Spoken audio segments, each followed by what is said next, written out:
Propulsion continues to be nominal. RCP chamber pressure looks good. Doubling up.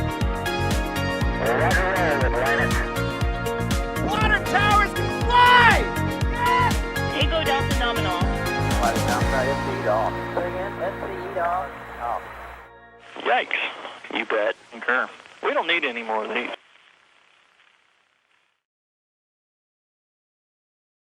Hello,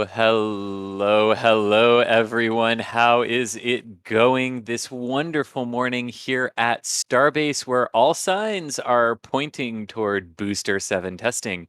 But exactly what will that testing be? Well, we've got the commentary team here to take you through it, and I see a lot of 5x5s in chat. Thank you so much for that. Definitely got some good audio and good visuals from everyone. So without further ado, let us run through the team that we've got. I, of course, am Chris Gebhardt, the Assistant Managing Editor of NASA Spaceflight. Welcome, everyone, and good morning. Joining me today is Adrian. Adrian, how is it going over there for you? Going fantastic. It's always good to be on a stream where you can already see some venting going on. And yeah, I'm looking forward to this, as always. I think we all are today. And behind the scenes, pushing the buttons, pulling the levers, making all of the photons shoot through the air and shoot through the cables to you is the one and only Michael Baylor, without whom you would not be hearing our voices. So thank you very much, Michael, for all the hard work and dedication there. And also joining us live from the field with the person who has, I think, maybe the best view, or at least Mark One Eyeball best view in the house, is Mr. Nick Ansuini. Nick, how is it going out there in Starbase this morning? Hey, Chris, going well. It is already a balmy 84 degrees, and we are just barely up after sunrise. Looking forward to this possible, I don't know, static fire, spin prime. We don't quite know what's going on yet, but they closed the road. Mary got an overpressure notice, and we are very anxiously sitting here waiting with some beautiful views that Michael is cutting between. My goodness, look at those. Well, your weather buddy over in Florida definitely hears you on the 84 and muggy, and we're not even like out of mid-morning yet element of that. And you know, hey, we have the wonderful element of a potential hurricane next week too. So Oh, fun! you know, Yay! I know it's all Yay. going good. But everyone, you generally know the drill. But for those of you who are new, this is a live interactive stream. We're going to be here to take you through the testing of Booster 7 here today on the Orbital launch mount here at Starbase in Texas for SpaceX. If you've got a question, tag us at NASASpaceflight in the chat here in YouTube. That tag actually brings the question over into a special software that Michael wrote that lets us see it a lot better and add it to our question queues. So if you have a question about what we're seeing today, about SpaceX, about Starship, about the lunar program, and how Starship sort of fits with Artemis and what its careers will be, definitely let us know and keep going. But I think, Nick, you sort of hit on it already. Nick and Adrian, I'll shoot this to both of you here. What exactly might we expect here today? Mary got an overpressure notice, but what does that mean? Yeah, well, we're expecting definitely some booster testing today. The Starship is currently out at Pad B, but it does have the crane attached to it, as we can see there. Thank you, Michael. And there is some scaffolding right around the Pez dispenser opening. And so that would lead to fairly solid indications that we're not going to be getting any suborbital pad or Starship testing, and leaving us with the booster, the one other thing down there at the pad waiting to be tested. Mary, as Chris just mentioned, Mary did receive an overpressure notice super late last night. I guess technically like early this morning at like 3 this morning. SpaceX never sleeps, if you were wondering, and neither does Mary, apparently. So she got an overpressure notice, which would typically lead us to believe that they're at least going to attempt some sort of a static fire today. When we get an overpressure notice, that means that there is a potential for an overpressure event, which is a fancy word for explosion. And so it is important that they alert the residents of Boca Chica and the surrounding area that there is a possibility that something might happen as an anomaly. However, we do not expect that an anomaly today. We hope that it goes well, and we expect that they'll get through a very awesome test here shortly. Again, likely a static fire. Adrian, do you know how many engines, or like what are we expecting here? Like, we've seen 3 before? Yeah, You're but all it's hitting the questions everyone's asking. Hang on, I got to put that on screen. Hang on. Go, Adrian. The perfect question was there. Yes. I mean, it's quite hard to guess at this point. We don't know what the steps will be in terms of how they will advance and how much they will fire now. It's always hard to guess. We saw them fire spin prime a lot of engines now, 33 most likely. So we know they're probably tested these engines at this point, but we don't know. I would heavily doubt it will be 33, just to put that out here, because I feel like there will be questions about it. However, I would not be surprised to see it in the ballpark of, like, I don't know, 6, 7, 8, 9. That would be my. I would not be surprised if somebody told me that. But of course, they could always be the case that they found something in the last static fire that they want to repeat, and they go for the same amount of engines again. So yeah, it's a fun guessing game. There will be a clue that we might be able to observe for ship. We saw them using higher LOX load during more engine static fires. So if we see higher LOX load on this booster, that could be an indicator of a higher LOX load static fire, higher engine static fire. So that, just keep that in mind. It's not super solid, but it could be an indicator.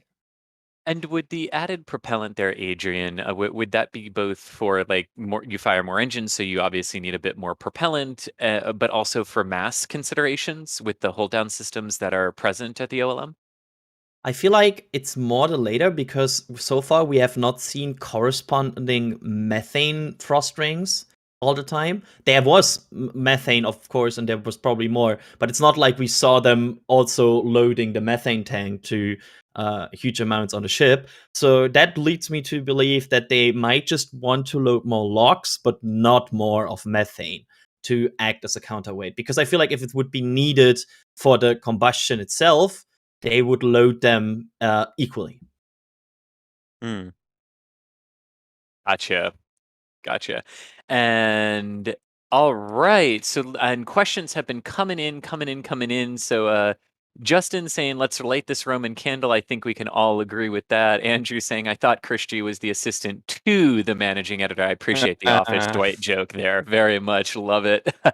But Darren, also, thank you for becoming a PadRat member. That monthly support really means a lot to us. It helps us not just keep the lights on at NSF, but it helps us roll out to bring you these awesome streams, including that really intense venting that just started over there. Adrian, what are we seeing there? That should be the lock side of the tank farm, and that's the sub cooler system, if I recall correctly. And that was some quite violent venting there. I'm not sure. I'm not 100% sure if we saw that before, but that was a lot of venting, and it also, like, there was some force. That you can see it here. There's some force behind it. That's interesting to see. Indeed, it is. So we will continue watching this. I mean, definitely a lot of activity, right? Spooling up. Adrian, from the activity that we're sort of seeing, do you have an estimate as to where? Well, first of all, where are they in the sort of preparation for fueling process, and are we far enough yet for you to have a potential no earlier than estimate?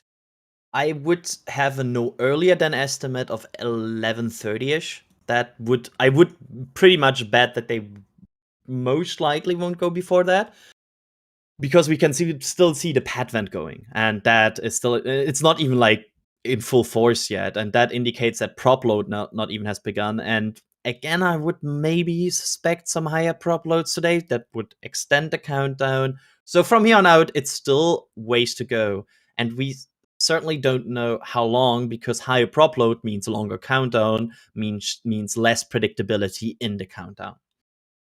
Gotcha. All right. So Adrian's no earlier than estimate. You said 11:30 a.m. Central, so about an hour and a half-ish from now. But of course, we need to see how much propellant they actually load onto it. We need to see all of that and what the actual test schedule for today pans out for what they're actually wanting to do and all of that. But I think a good question too for those who have sort of joined just since we began. We're used to the road closures going pretty late into the evening normally, but this is a Friday and there's different sort of end times for closures on Friday because of weekends, right, Nick? Yes. So typically we do see the standard 8 to 8 closure, 8 a.m. to 8 p.m. closure, Monday through Thursday. But when they need to sneak in a Friday test, they're actually not supposed to have the beach closed over the weekend. Obviously, if there's an anomaly or there's a desperate reason to have the road closed, they can close it over the weekend. We have seen them do that before. But on a standard day like today with a standard closure, a scheduled closure, they can't close it too late on Friday evening, and so they have to open the road kind of before locals want to go, enjoy a nice Friday night on the beach. So they try to have that wrapped up a little bit earlier on Fridays. Therefore, our closure window today is 8 a.m. to 4 p.m. Central Time. And that will allow SpaceX a good amount of time to run through this test and be able to get the beach open for those members of the public who want to go enjoy the beach, which honestly, I might be one of those people this evening because the beach has been very nice recently. Well, then, Nick, may I ask this question from Mikezilla to you? Put your tank tops on. It's time to go testing. Do you have one of those tank no. tops? Lord, no, I do not. I have the Starbase swim trunk shorts, which I will be wearing at the beach. The beautiful blue ones that we have on the NSF merch store. But no, I will not be wearing the hideous and ugly SN8 tank top shirt. If you love it, I'm glad you like it. But That was awesome. Objectively, that is ugly. I'm sorry. I've seen it in We- person. I've seen a few people wearing it down here, and I'm just always like, wow. We had a wonderful epic reaction one time to somebody asking for a tank top version of a Starship, and we obliged live on air, and they sold more than I expected. People actually really liked them, so that was cool. But that is what that is in reference to. Mikezilla, thank you so much for the support there. Masked Dingo, love the name. Gifted 5 Red Team memberships. Thank you so much, and Moldy Space Industries as well, gifting 5 Red Team memberships. If you were one of the 10 people who are not a current member but got a membership from one of them, let us know in chat. We always love to see who gets those. So thank you so much for that. Really appreciated. Flying Penguin, thank you for becoming a Red Team member.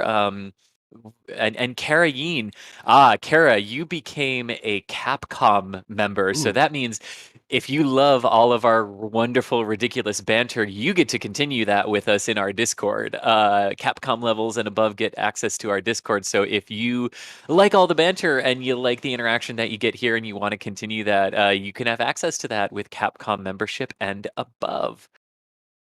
Let's say James Juries with some support saying, my guess is SpaceX is sending out overpressure notices for all engine tests since the spin prime anomaly. And maybe this is a good point because I think maybe it's a little hard sometimes. That totally could be true, but I think sometimes it's a little bit difficult to maybe nail that down conclusively because SpaceX could totally enter the day, right, preparing and having the plan to light the engines, but if something doesn't go quite right in the fueling process or the chill down process or the engine conditioning process, those tests could very likely then just go to spin prime if that's all they become comfortable doing, even if the intent is to light the engine. So I definitely see what you're saying there, James, but I don't know. Me personally, I would stop short of that, but I would say it's potentially a good guess, right? To be overcautious with a warning than underestimate what you could potentially do. And 2 things to add here. One, Alex in the back channel noting that we had spin primes without OP notices since the anomaly. So just to give that. And also, there's always the possibility that they want to do 2 tests in a day. Like, there could be a situation where they start with a spin prime, but then if the data looks good, they move on to the static fire test. So it's a good indicator for us. There might be something interesting, and yeah, we that's the other part of this. Like, we like to watch and see what happens because not always is it super obvious what we will see today. I mean, at this point, we frankly don't really know what we will witness today. which is exciting. It is very exciting. That's why I love tank watching so much. You never know what you're going to see. Very, very true. And taking some questions too. Lots of questions have been coming in that we've been adding to the queue, which is really nice. And Simon Fisher, we've got a couple questions about this. Any thoughts on the so far naked SN26 nose cone? Ooh. Speculation time. Yeah, Adrian and Nick, what speculation. do we think about that? Yeah. Well, I'll tell you, I spent most of yesterday chasing SN26's nose cone all around Starbase yesterday.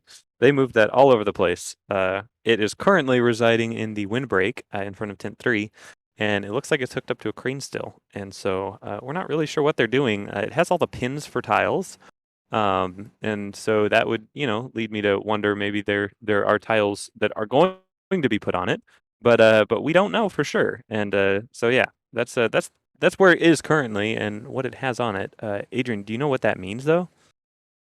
No, I would also join the speculation realm here, but I think there's some very cool speculation out there about it. There's the one speculation that is that might be just an accelerated path to take to test on orbit and be like, okay, we ditch the recovery for these and just test orbit deployment and everything. They saw speculations about it being like HLS testings because that wouldn't require flaps. Like, there's so many interesting speculation here, and also that pad vent is going. Yeah, look at that. Really, really What is. does it normally indicate there, Adrian? There's not really, I have no indicator. So this vent don't panic if it sometimes goes bigger and smaller here, just as a guideline here to watch.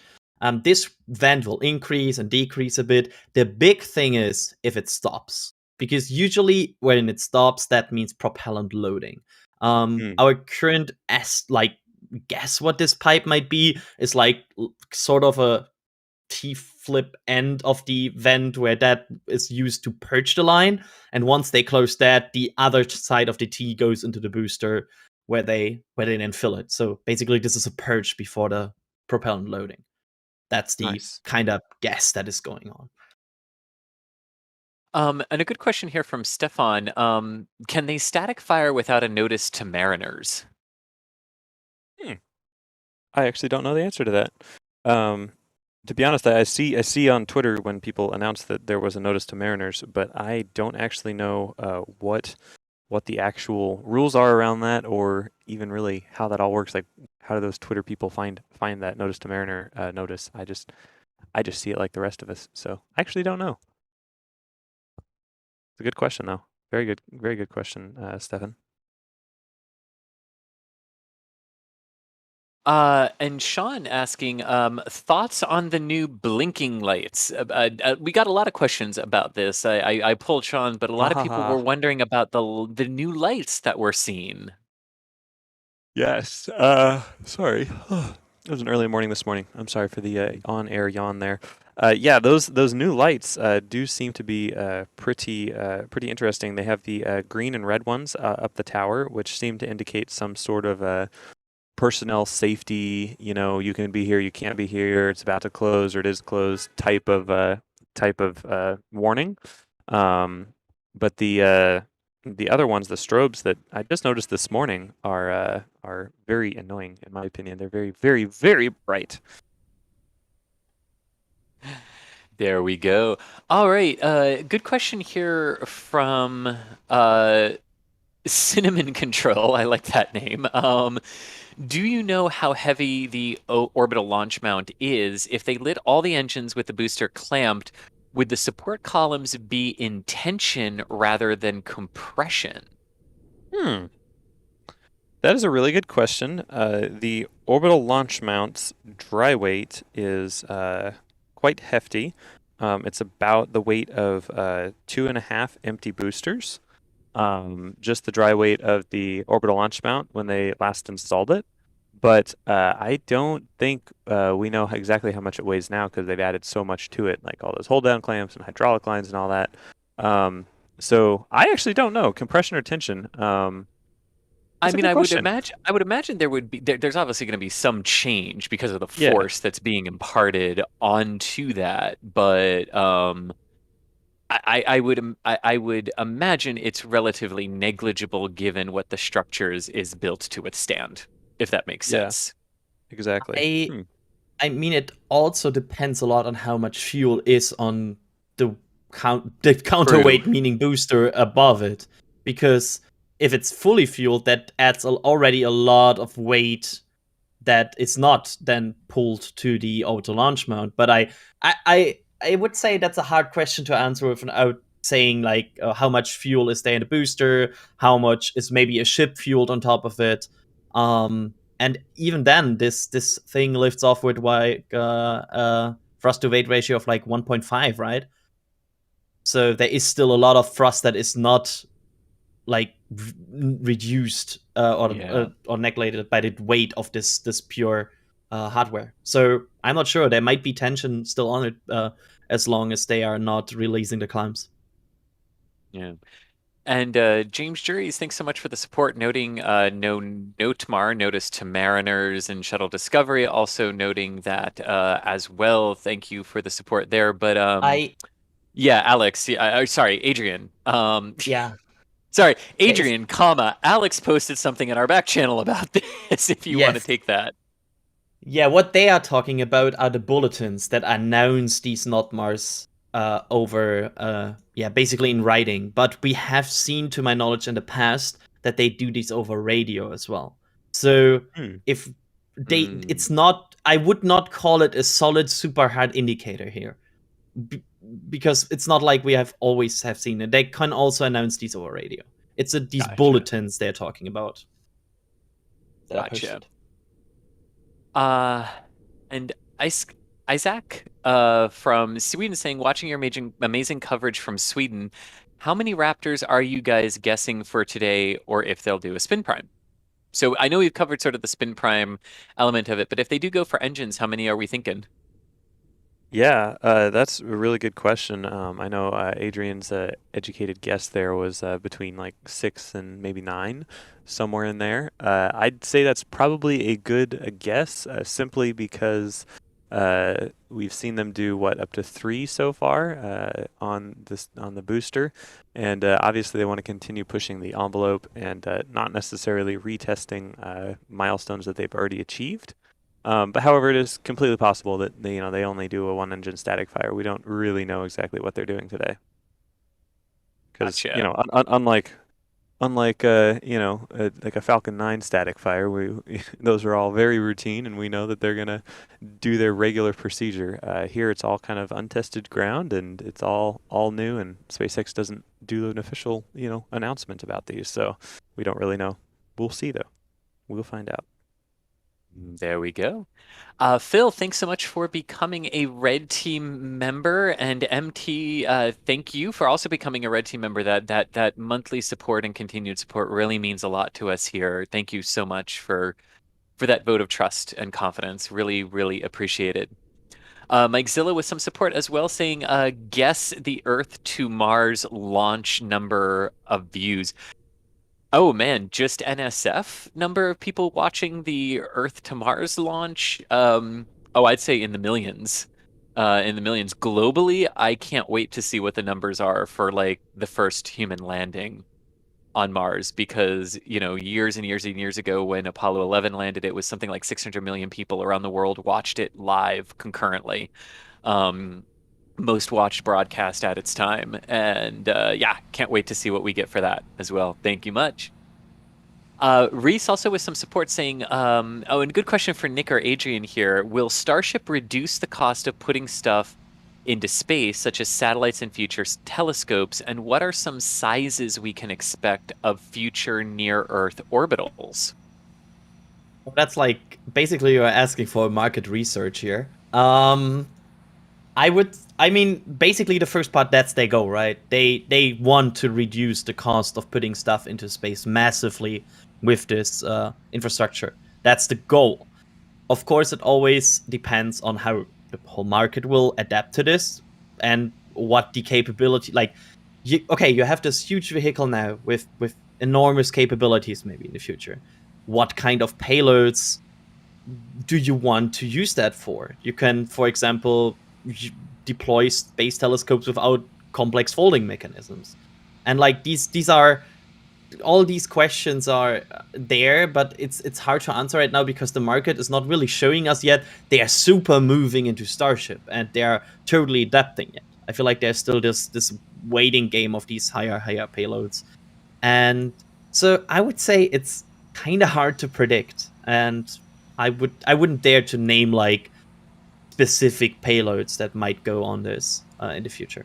I think it's just important to remember that it's going to be way cheaper to get mass to orbit, right? And so we're going to see a whole new generation of payloads that are unlike anything we've seen previously. And I think that's probably one of the more exciting aspects of the Starship program, you know, the fact that we're going to hopefully, obviously, be able to get, so much mass up to orbit and start building out, larger and larger projects, or even cheaper than we could currently imagine.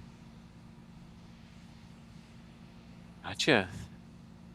Alrighty, and going to some other questions here that we've got too, and keep them coming. We're adding them to the queue. I know I'm 30 minutes behind on some, but we've got them in the queue, I promise. So here's a good question from Rob, asking, has SpaceX tested the same set of Raptors in each of the engine static fires / spin prime tests, or are they jostling between them all? Thanks for everyone for your hard work. And thank you very much, Rob, for your question there. But yeah, sorry, didn't mean to interrupt you. Sorry. No. Yeah, thank you, Rob. That's an awesome question. From what we can tell, no, they're not using the exact same Raptors each time they do a spin prime and fire. It seems to be they've moved around quite a bit between different engines. However, from our perspective, it is a little difficult to tell exactly which one is being fired because there's so much dust that gets kicked up and whatnot. So yeah, generally, they're not using the exact same 3 engines this entire time. They've been moving them around, but there's a lot of potential that there has been some overlap. Adrian, was there anything you wanted to add to that? No, I think that is the perfect answer. Sounds good to me. Here's an interesting question from Chippy, who's asking, will we see any grid fin testing before flight? Not really sure if the grid fins need to be tested on the ground more than just turning them on and making sure they sort of move, sort of like an engine gimbal test before you light the engines and lift off, just to make sure your engines can gimbal. But maybe I'm missing something there. Nick or Adrian, anything that they would need to test the grid fins for aside from just hooking them up to the batteries and moving them? I mean, it'd definitely be a good idea to test them out. Go ahead, Adrian. Yeah, I think exactly that. I mean, we saw that before the flights of the Starship prototypes, that they test the flaps and everything. So I would imagine that basically every movable surface of this whole infrastructure would move once before a flight, maybe even hours before that, just because maybe it's just a good final test. You don't want to have problems because you didn't test that on the ground. It doesn't sound that much effort to test it once at least. Gotcha on that one. Alrighty. Here's a good question from Dave. Can you remind me which portions of the booster are liquid oxygen and which are liquid methane? I seem to have forgotten. Thanks. Bottom is liquid oxygen and the top is liquid methane. Here's a good question from Scott. When static firing, are the Raptors at full thrust or do they start low and increase to full and then stop? An excellent question here. Agent, what do we know about this? They definitely seem to fire at full thrust so far, to my untrained eye at least. We get the mock diamonds at least. Before I want to answer that, I want to just quickly add that we saw grid fin testing an hour ago. So, there we go. We had some grid fin testing, so they can test them and they do test them. So there you go. I'm not sure if we know the thrust levels. I would imagine it would be a very decent amount of thrust. I do not think we saw some throttling so far in any way, even in the long test. I do not think we saw throttling. So that was not tested here. I think that's more the like McGregor area, and oh, look at that venting, like it's everywhere. That's they're progressing in this countdown. That's good. Good news. Yeah, sorry, just let's pause there for just a second. What are you seeing there, Adrian? That's sort of telling you that we're progressing in the count. Sorry. In general, basically at this point, I'm looking for increasing activity overall. I'm basically, if you look at this picture, do you see more venting? Do you see more activity? Does it look more active? And also, as Alex just calls it by, I think, the best name that we have, the OLM right now is in the I would call it as well, waterfall mode. Great name, Alex. And in this is kind of the last state we see it usually before it cuts out. So that might be a good indicator right now. What we also can observe so far is that the most of the activity is on the lock side. So that's not certainly a bad thing. What this could indicate, if we compare it to our knowledge from the suborbital tank farm, is that a lock site that goes active while a methane site is not active could indeed mean higher load. So they are basically starting the lock site early to get more locks in and then starting the methane site. That could be the case here. We have to observe, but it's an interesting indicator at this point. Excellent. Michael, thanks so much for the support. Just support, nothing there. Thank you so much. James Jury's noting, as Adrian just said, that the Grinfids were tested about 9 a.m. CDT this morning. There again. So very much, and thank you for the timestamp there, James. Appreciated on when, if you want to do the A/B test over on Starbase Live, keep this one up. But if you want to do the A/B test over on Starbase Live, 9 a.m. CDT is what you're looking for the Gridfin test there. Smooth Juice saying, good morning, good afternoon, Starbase Tank Watchers and NSF. Which of you have a YouTube channel for KSP and what is the name? Is that potentially a reference to DOS and Kerbal Space Academy on Twitch? Yeah, but I think the answer for all of us three is no, right? I don't have, like, personally, no, I don't have a separate YouTube channel just for KSP or something like that. But DOS definitely had his Twitch's K-Space Academy, Kerbal Space Academy, or something like along those lines over on Twitch. So yeah, that would be DOS. That's what he did a lot before before we found each other, shall we say. So yeah, very good. Ian is asking, SLS or Starship to orbit first? I thought SLS was a no-brainer, but now I really don't know. Well, Ian, it's a good question. SLS's delay from its late August, early September launch period right now, sort of targeting potentially 11 days from now on the 27th, definitely puts these two back into more of a race than it had been with the late August window for SLS. However, I will note that next week, around the 21st or the 22nd, the computer models are putting right now it is Tropical Storm Fiona very, very close to the Florida Peninsula and Cape Canaveral. So we are definitely going to have to be in a wait and see pattern to understand more where Tropical Storm Fiona is going to go. Because the anticipated wind field at the Kennedy Space Center is what's going to ultimately make that decision whether or not SLS needs to roll back for hurricane protection. And if they end up having to roll back for hurricane protection, that really, really calls the late September, early August window into question. So yeah, I don't honestly know how to answer this because SpaceX needs to keep going on this test campaign out in Texas. I mean, maybe if everything absolutely went perfectly, maybe a month, end of October, they might be ready from a technical standpoint to do this. This would be my guess on where they are right now, and how these test campaigns usually transpire. That could put it into alignment with a mid to late October SLS attempt, if SLS is not able to lift off here in September for a variety of reasons. So it will be absolutely interesting to see which one of these go. I think we are very much back in a situation now where could be either one of them and could be the same week.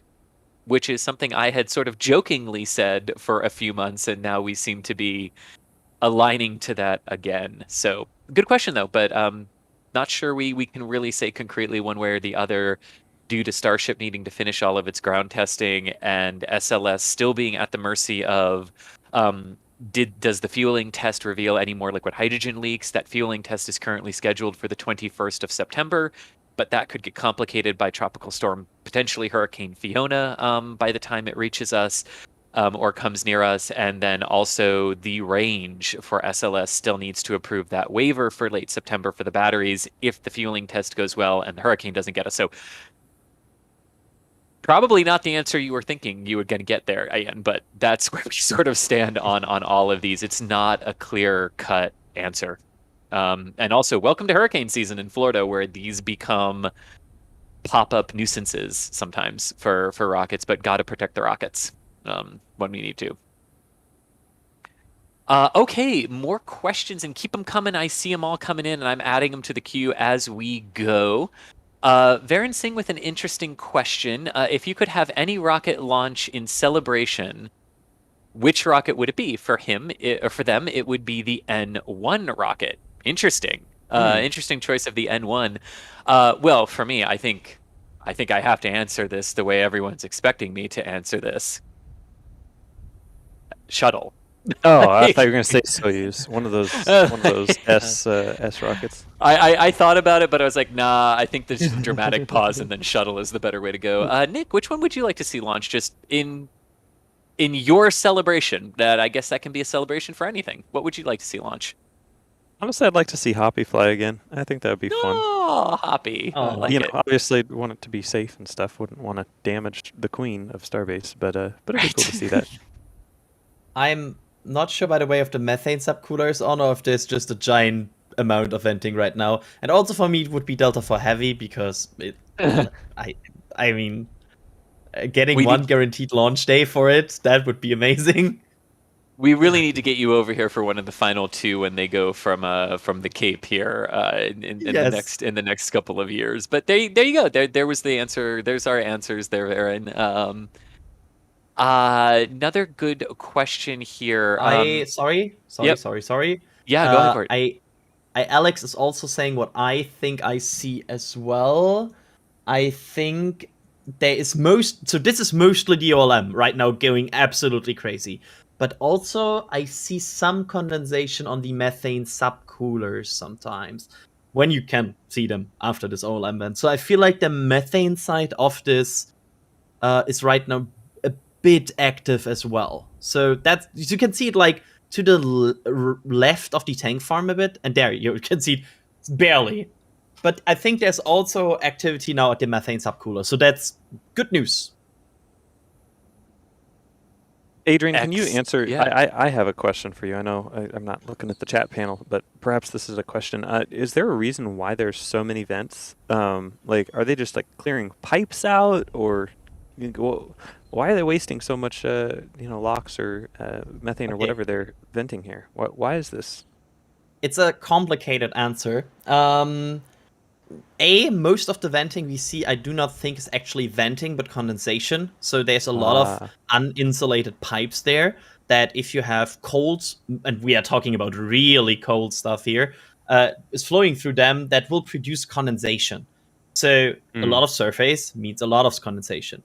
Also, the OLM vent just stopped, which means we might be we are most likely in propellant loading here, I think. So, just which as is a side exciting, note, right? I'm quiet because I'm like, whoa, what? Propellant loading already? Whoa. Yep, the OLM vent stopped. We are into loading. Okay. So, to answer, I will finish this question as fast as I can. There are also other vents, for example, for nitrogen, because you use nitrogen a bit as cooling for other substances, or like purging lines. So you have to get it out somewhere. And it's a very, very complicated. There's so many reasons why there would be venting, but most of them are either condensation or the end of like venting. You need to do cool things. Okay. Very good. And see, this is why we have you on, Adrian, right? Our spreadsheet Starship fueling guru. But it's also really neat that I love how, like, I look away for like 2 minutes to organize our question queue, and I look back at our video preview, and like all the venting is gone. Yeah. I love the dynamic element of this. I really do. Alrighty, so here's another good question that we got from Gary saying, are the tiles on ship 24 looking like the same ones on 20? Okay, are the tiles on ship 25 looking like they're the same ones that are on ship 24? May just be the camera view, but they seem more solid than tiled. Interesting. Ship 25 is still in the high bay, and it's been a little difficult to see, a real good view of the tiles because it is a little far away from us, inside, tucked nice and safely inside the high bay. But as far as the T-tiles are concerned, I wouldn't be surprised if SpaceX has changed their methods of making those heat tiles because that seems to be a big I'm not concerned's the right word, but a big point of engineering focus is those heat tiles. Just to point out here, we have a very violent vent there from the, I think that's the methane subcoolers. I will be corrected here probably, but I'm not remembering this vent being there before. This this is interesting. This looks like a lot of pressure right now escaping this vent. Is that a normal? It looks that is very intense, isn't it? okay. Michael says it looks normal, so maybe I am wrong here, but it looks intense to me. But maybe I missed this vent. There's a bit of wind, so perhaps that's All right, then let us keep going with some of these questions. Robin has a really interesting question that's related to fueling, but not fueling on the ground. What will be the challenges with orbital refueling for SpaceX? And this is a really key element to the system, right? It's not just that the Starship system is able to loft 100 metric tons into a low Earth orbit. It's that you then refuel the ship so that it can then take 100 metric tons anywhere in the solar system. So what are some of the challenges they'll face with orbital refueling? Well, obviously, I can totally take that too if we want. I mean, if you have a good idea, I was just gonna yibber jab about something. So yeah, so this has been something that we've been testing a lot on the International Space Station for the last decade, robotic refueling missions and things along those natures. We've gotten some really good information on how to do that on a small scale, how that sort of upscales when you think of the larger systems like Starship that need to happen. The biggest sort of things here are the connection systems, the parts of the fueling systems that need to reach out and actuate and actually connect to one another and form your seals. As we have seen with NASA on the ground, seals with cryogenics can be a bit tricky sometimes. So how all of that is going to work is going to be interesting. But I will also note that, fuel transfer, commodity transfer happens on board the International Space Station when the Progress resupply vehicles come up from Russia and from Roscosmos. They transfer air, water, and fuel from their tanks into Zvezda and Zarya.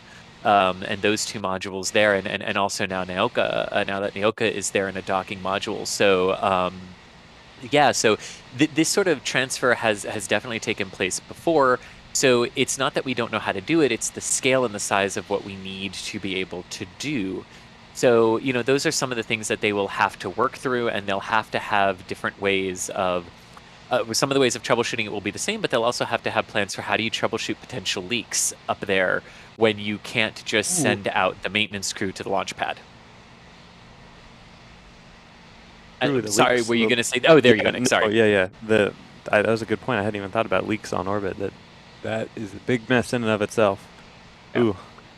And a very related question, one reason I wanted to ask Robin's one first is because we got a super chat from Astro Knucklehead who's saying, has there been any thought given to the Aldrin cycler for SpaceX refueling plans for the moon or Mars? I vaguely remember that Buzz had quite a few cool ideas, but I'm not familiar specifically with this one. So I'm looking it up. The Aldrin cycler or the Mars Saying That's refueling. like transfer stuff, right? Like That's it's transfer it's windows. yeah. Yeah. It's Um, like a highly efficient transfer window or something.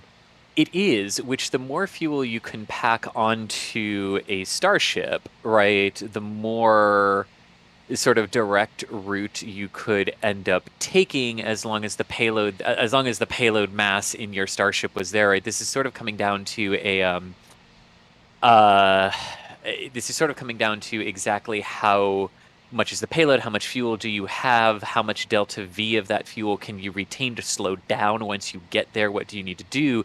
Because if you have enough propellant and you can aim yourself at Mars and you can shave off some of that travel time, you could really sort of get the Can travel I? time down to like 146 days, which is Oop. what the Aldrin cycler sort of I go. Oop, Sorry, Chris. I just wanted to finish that one, but go, Yeah, Adrian. Yes. the engine chill venting pipe is getting frosty. So which is always a good indicator that they are far into the count and they are already engine chilling this. They are moving. I think this is almost the fastest they are moving through the countdown so far. And I think Alex this is kind saying of in the back channel that the engine chill vent is also underway as well. yep. Ooh, So yep. that means they are into chilling these engines. I would basically at this point expect I would lean into the spin prime direction at this point because it doesn't look like high lock slow to me or anything. Like this seems very fast. So this all So feels spin primey to me. okay, and I might agree with that. You know, if we've only been here for a little bit around an hour, and you know we're typically here a little bit longer for a static fire. So I guess for my question for you there, Adrian, is would there be a potential to possibly do a static fire later in the window after a successful spin prime? Absolutely. If they Okay. if you say they fire like around 11, let's say 11, and they would need like 45 to an hour to save, they would still have 4 hours in the window. Okay. So yeah, Wonderful. there is a room to do that. Well, that's my vote. Yeah, mine as well. I prefer static fires over spin primes, I have to say. Fire good. But indeed, fire good. But yeah, anyway, just sort of wrapping up the previous conversation we were having about the Aldrin cycler trajectory. So so you know there are ways that you can sort of get there faster with more propellant. That's a factor of your overall payload mass and what you're trying to do and exactly where you're trying to get to. But there are also these cycler orbits, which is what Aldrin is specifically referring to, that if you can get into them, you then need minimal propellant to sort of operate within them. And the idea being that if you sort of redo Frost the ring. ship. Yep, Yeah. frost ring is starting to form. Look at that. So with This that is- frost ring starting to form, for those of you who are just joining us, so thank you so much to the near 12,000 of you who are now watching. But Adrian, you know, we mentioned that we saw a fueling line starting to frost. We mentioned the vent. Now we are starting to see the frost ring start to form. So sort of walk people through what we can expect here visually over the next few minutes.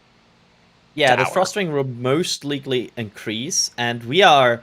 I think we are very close to this test. Actually, I think it won't be an hour at this point.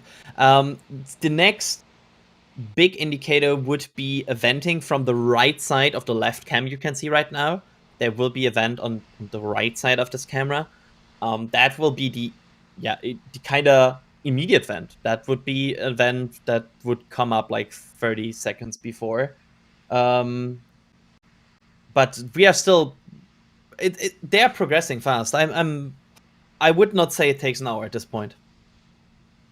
So I think we are progressing very good here. Alrighty. All right, so let's grab some more questions here. Bidford, thank you so much for gifting 10 Red Team memberships. Really appreciate that. If you're one of the people who got those, please let us know in chat. We really like to know who all benefits from those particular memberships. And based on what we are seeing here, and the fact that Mary got the overpressure notices, here, I think that what we're going to say is, I think we want to see some mock diamonds today, right? Right, Nick? Right? Right, Adrian? Yeah, Yeah, that would definitely. be preferable. All the mock Indeed. diamonds. All the mock diamonds. And yeah, and this is a really, really cool design that we have over in our shop, shop.nasaspaceflight.com. Another great way to support our efforts and what we do. If you are a fan of the mock diamonds that we plan to see here later today, or hope to see here later today, we do have some of that merch over there in the store, so you can see how they're all calculated, how that all works, and it's a wonderful, wonderful physics thing, mock diamonds. It really is. But mock diamonds, definitely, that's what we want to see too. And I think I saw before we hopped over to this too, those the beachwear, if you wanted to grab it as well. Since it is the end of summer and people are definitely going to flock to the beaches. If you want your Starship beachwear, we've got that for you over there as well. And again, it's another way to really support what we do here at NASA Spaceflight.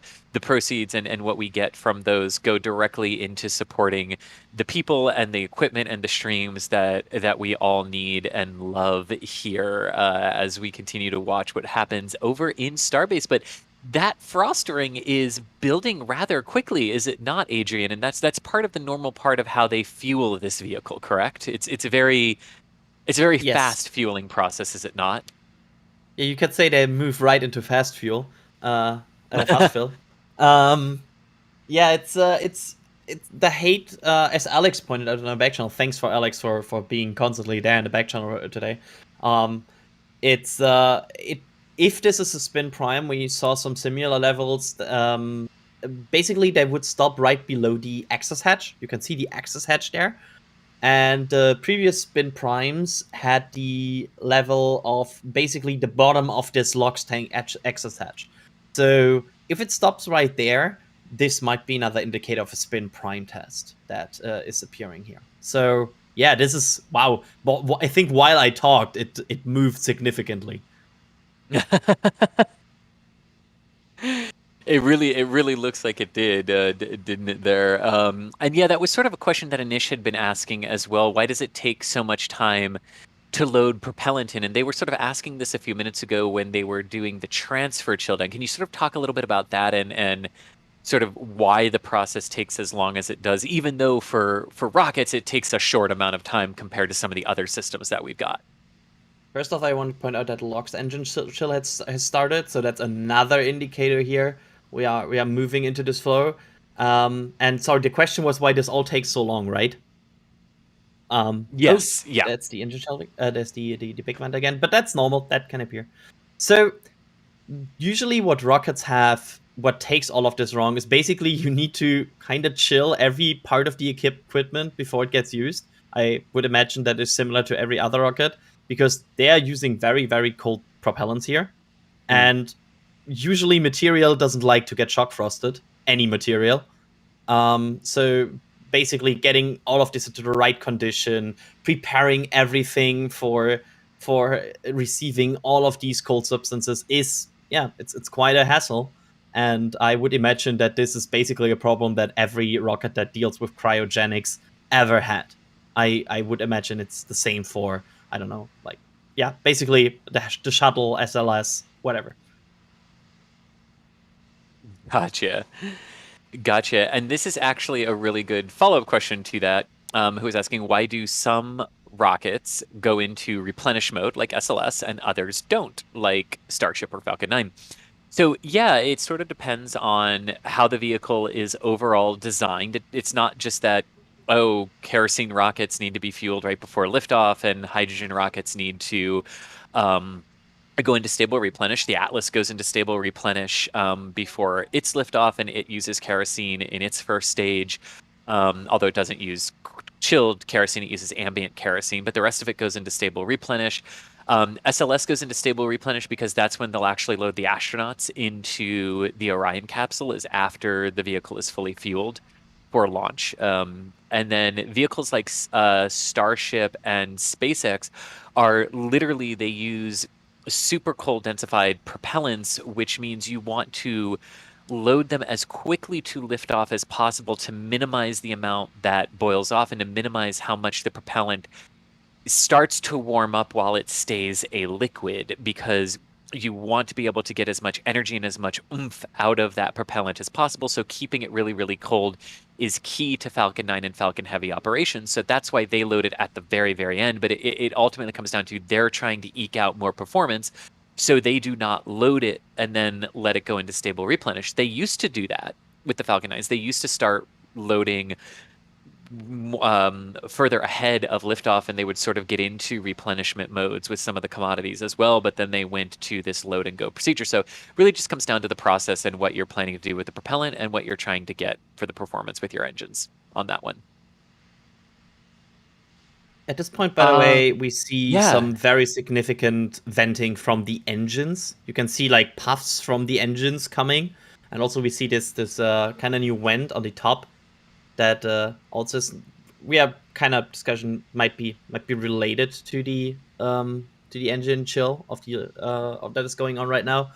So yeah, but the I'm not sure if the LOX tank stopped increasing. I think it stopped. Yeah, I think it kind of stopped. It hasn't grown yet. So this might be the final configuration for the test. We will see. But yeah, this is getting into the very final flows of this countdown right now. Excellent. So with that in mind, Jeremy just saying, thanks guys. David, thank you for becoming a Red Team member. Thank you very much for that continued support. Brad with a Capcom membership as well. So Brad, you get access to our wonderful goofiness all the time in our Discord. Just give it a. Sometimes those that invite to Discord can take a little while to come through, so just give it a few minutes or a couple of hours, and you should see it there. And we will look to greet you in the Discord. Dark Neon, just with some support, no question. Thank you so much for that. Really appreciate that. Mike Zilla saying, "Get me a waterproof tank top." We'll get Mark on that for you, Mike Zilla. A waterproof tank top, we can get that for you.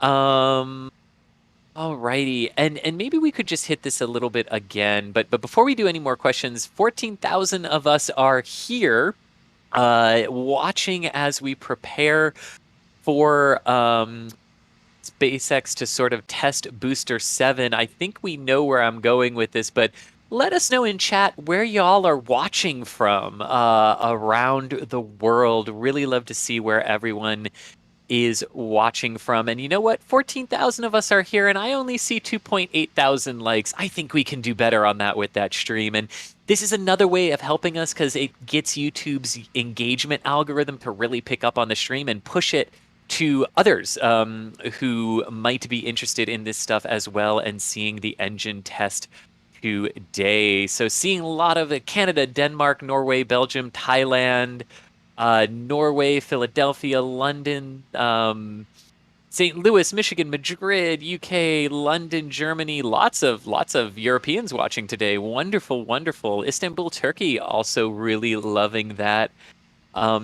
as well. And I love to see all of this as all those messages from around the world start coming on the People's Republic of Yorkshire. So we know our big boss is here. Very good, Chris. But thank you so much, because we are a global community, and we really love to see where everyone is watching and joining us from around the world. So thank you so much on that. And I see our likes went up to 4.3 thousand. I think we can do a little bit better than that since there's still 10,000 more of you here. But yeah, thank you so much. And Adrian, with what we're sort of seeing here now, what are you sort of thinking in terms of a timeline here for us? Before 11, I would say. Before 11, so in the next 10 minutes. I would not be surprised to see it in the next 5. I think that's this might be close. I'm staring at the site where I expect the vent. And I would not be surprised to see it any second. And from there on out, we have about 30-ish seconds to go to the test. So that's always a good indicator to have that it might be close. Alrighty. We will definitely then be standing by to see what this test is. I know we're getting a lot of questions too. The chopsticks are not as high up as they have been before. Is this potentially an indication of what type of a test we might be expecting here today? First. Yeah, I mean, I'm. go ahead. Go ahead. No, go ahead, Nick.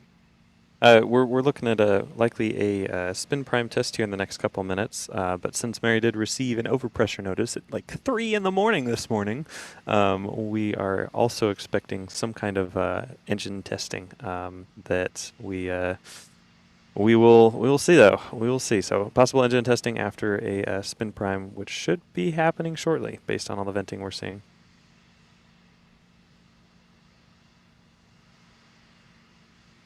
Gotcha. And yeah, because that frost ring really has stopped moving, hasn't it, Adrian? It absolutely has. This feels like a more stable situation right now, where they're more focused on maybe the engines preconditioning to the right situation. You can see whatever they're testing, it's multiple engines. I think we can say, because you can see the engine chill coming from multiple engines.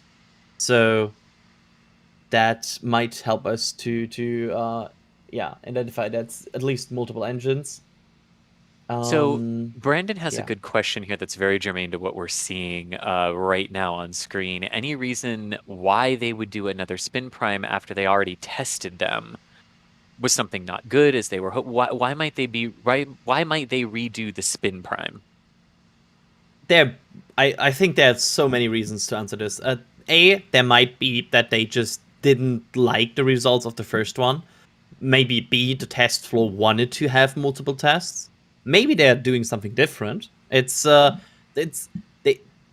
clear. Maybe they are also in a situation where they changed a bit after the last spin prime, and before they move into any static fire test, they want to test a spin with a spin prime first. I feel like there's a lot of reasons why they could do it, and the problem here is that we don't really know the results of the first test.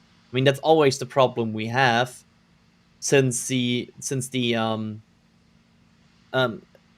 SpaceX doesn't really give us a report. Like, we don't get a report card from SpaceX being like, okay, this was a spin prime test with 33 engines and it went like this. It's more like we look at this and we try to interpret it. And yeah. So also talking about interpreting changes, Logan has a really good question, which is why I wanted to ask these back to back. What happened to the engine pre-burner tests they did on ship all the time? They don't seem to be doing that for booster. Yeah, they're not. I also, they kind of went to spin prime to static fire. I really liked them. I would have loved to see a 33 engine pre-burner test, not gonna lie. Like, imagine this fireball going up this rocket. But yeah, I'm not sure why really they didn't do them. I think in the last, like, it was a long time since we saw a pre-burner test. So maybe they're no longer needed for these engines to validate something. So yeah. I feel like at this point we are confident, though, they are not on the test menu anymore. Gotcha. And another good question here, asking if the spin primes are new or only for Raptor 2 tests only, saying I don't remember them from the old SN campaigns.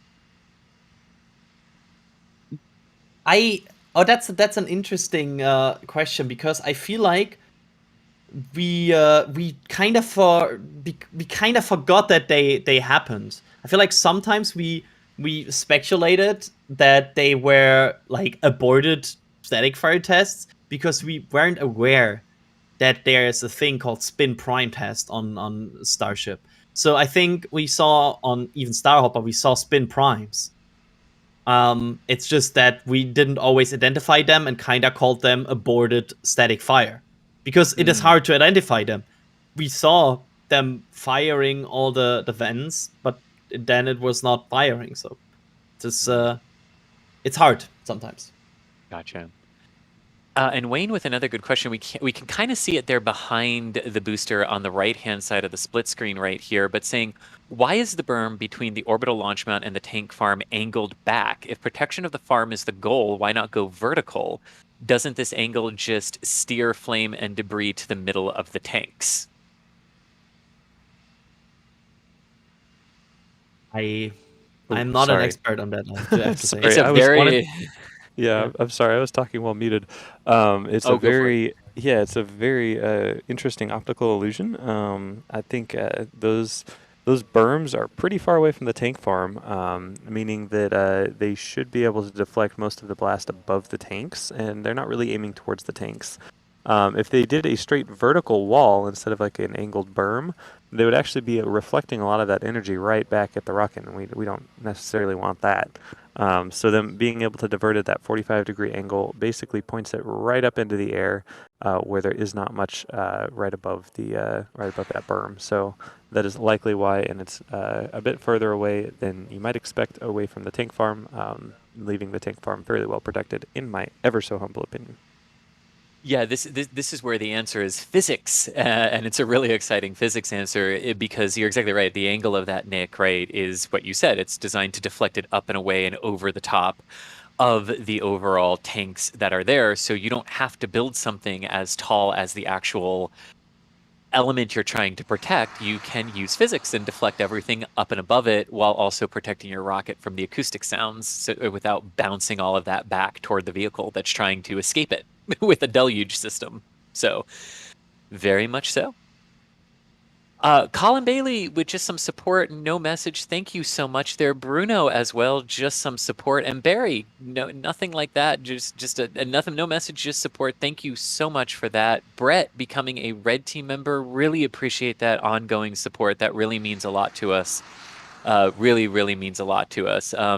David from 4 minutes ago saying, I like chicken. I guess we said something about a chicken. If not, I agree with you. I like chicken too. Had it for dinner last night. Brett also with some support saying, from the Isle of Palms in South Carolina, I love seeing the Falcon 9s off the coast of Charleston at night. Yes, that has got to be an amazing view as the Falcon 9s head northeast on the Starlink missions, especially. And you're in Charleston, so I would really love to know, Brett, can you see what can you see of the landing burns from Charleston? Is it too far off the coast for you to see those when they're coming down on the drone ships? Would really love to know the answer to that. Oh, here's a good question from Rob. Could these tests be more for the orbital launch facility changes that were done recently? We presume all of the tests are for Booster 7, but could the tests be for the orbital launch mount too? To that, I say both, right? Yes. In order to test the orbital launch facility really to what you need them to do, you have to be able to fuel the vehicle. So once you fuel the vehicle, just proceed onward to testing the booster. So my answer to that would be, I think it's both. I think honestly the answer is both. They're testing the facilities and they're testing the booster at the same time. Yeah, I mean, that's the advantage, right? You cannot test the booster without testing the orbital launch facilities. It's kind of... You have to. So it's kind of cool that they always get both datas here. And yes, I agree with both. And Paul with some support too, saying you need a coffee mug that changes color from silver to white with a temperature change. That would be cool, mimicking the frosting booster. I like that. I'll see if that's a possibility with the store team. Definitely. Philip with some support saying, I noticed that they painted the I noticed that they paint the OLM legs a lot. Could we see some thermal protection system like tiles for stage 0 or lower for maintenance to lower maintenance in the future? I actually believe the reason they repaint the legs on the orbital launch mount is much the same reason that NASA and ULA and other companies repaint the launch structures out in Florida and Vandenberg. It's the saltwater corrosive air more than anything else, because the engines can blast that paint protection away. So repainting it for rust protection and weather protection is more historically what I would think that they are doing there for that. It's not really a thermal control at liftoff perspective, but a reducing the maintenance by reducing rust. Ken, thanks so much for the support. Xavier as well. Thank you so much for that. Really appreciate all the support. Really, really do. I know sometimes it can seem ungenuine, the thank yous, but they really are genuine.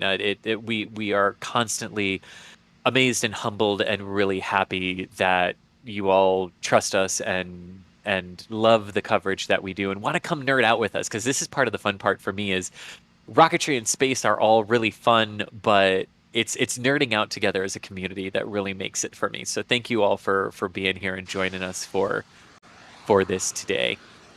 Yeah, it would be kind of boring if we were just sitting here with like 3 people talking to ourselves, right? Exactly, right. Most definitely. Which I think we would be doing anyway, so like we just love to bring you in with us. Yeah. But here's a good question. Have we seen a notice to mariners yet? And we're getting this question quite a bit here today. Yeah, the short answer is no. We have not seen like a bulletin posted. Long answer is they could also use, for example, radio to warn mariners. So it's not final. Gotcha. And another question here, we were just talking about the berms, and you can still see the berm over on the right hand of our split screen here. What are the berms made of? What's on the top of the berms there? I know they're just dirt and sand that have been rearranged underneath them, but what's the top of them made out of? Yeah, so it's a earth structure supported with some kind of steel reinforcement throughout. Kind of looks like chain link or something like that, but it's not. It's like construction mesh or something like that.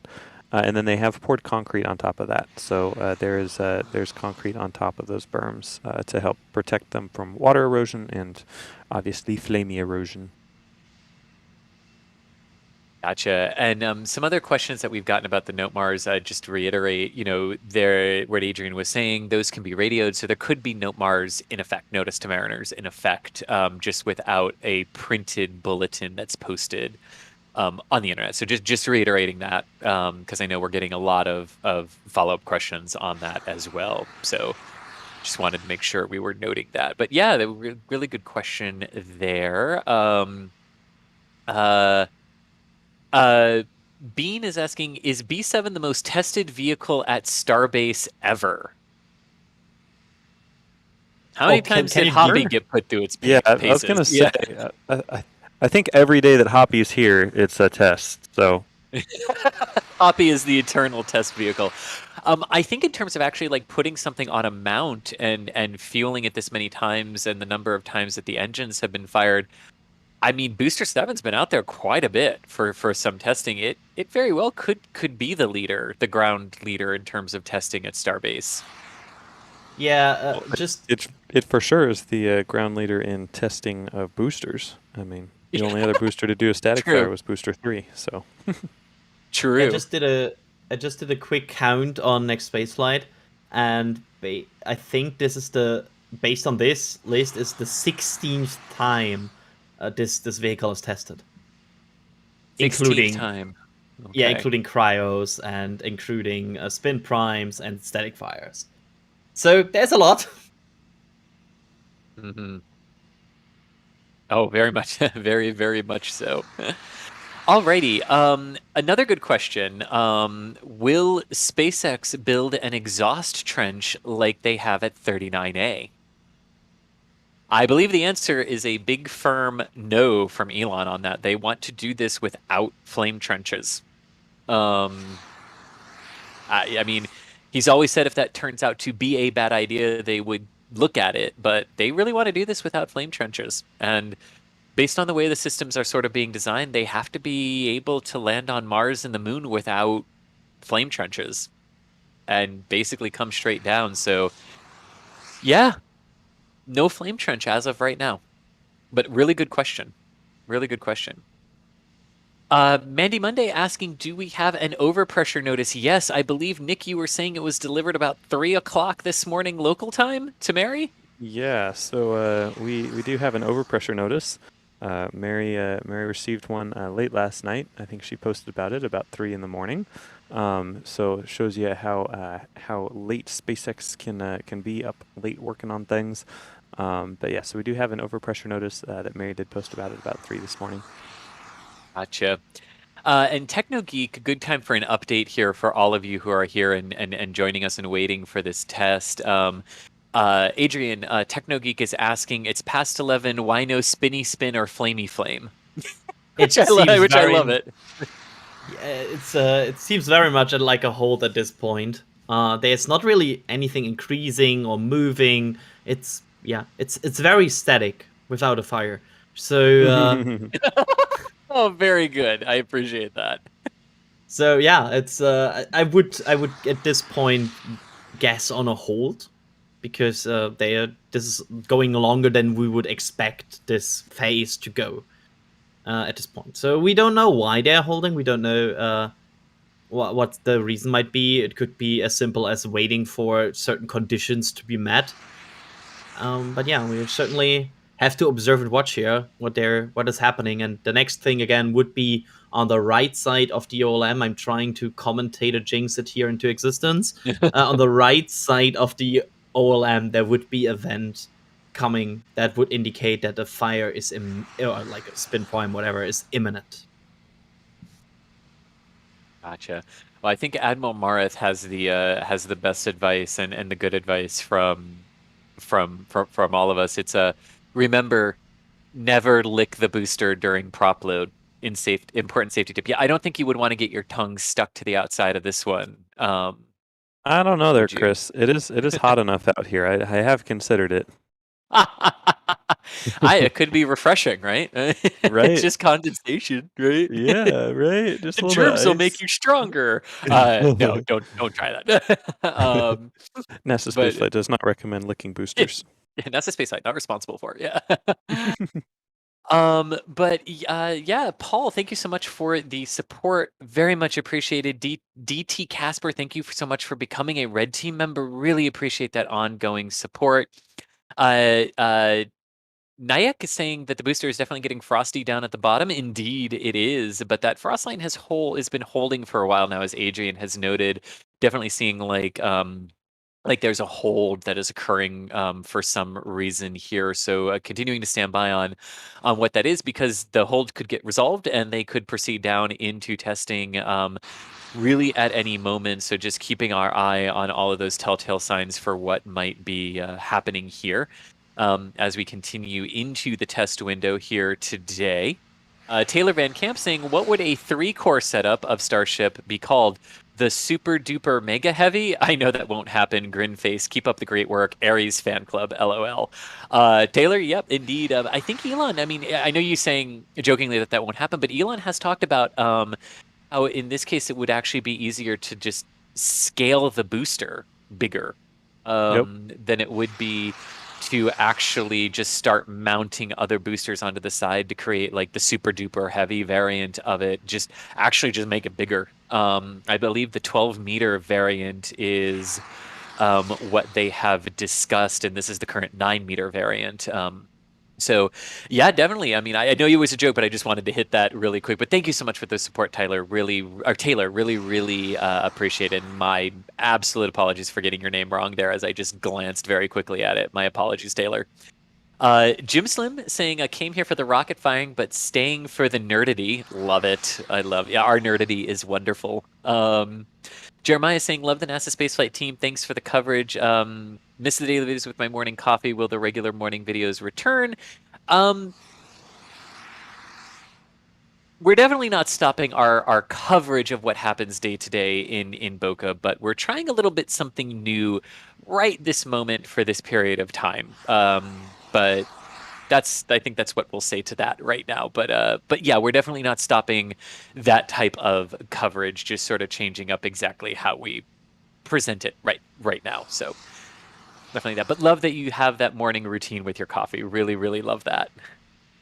Imagine Starship in a configuration as Falcon Heavy. Yeah, I think that's what a lot of people would love to see. But my gosh, the ground after something like that, when a super duper heavy would do for it.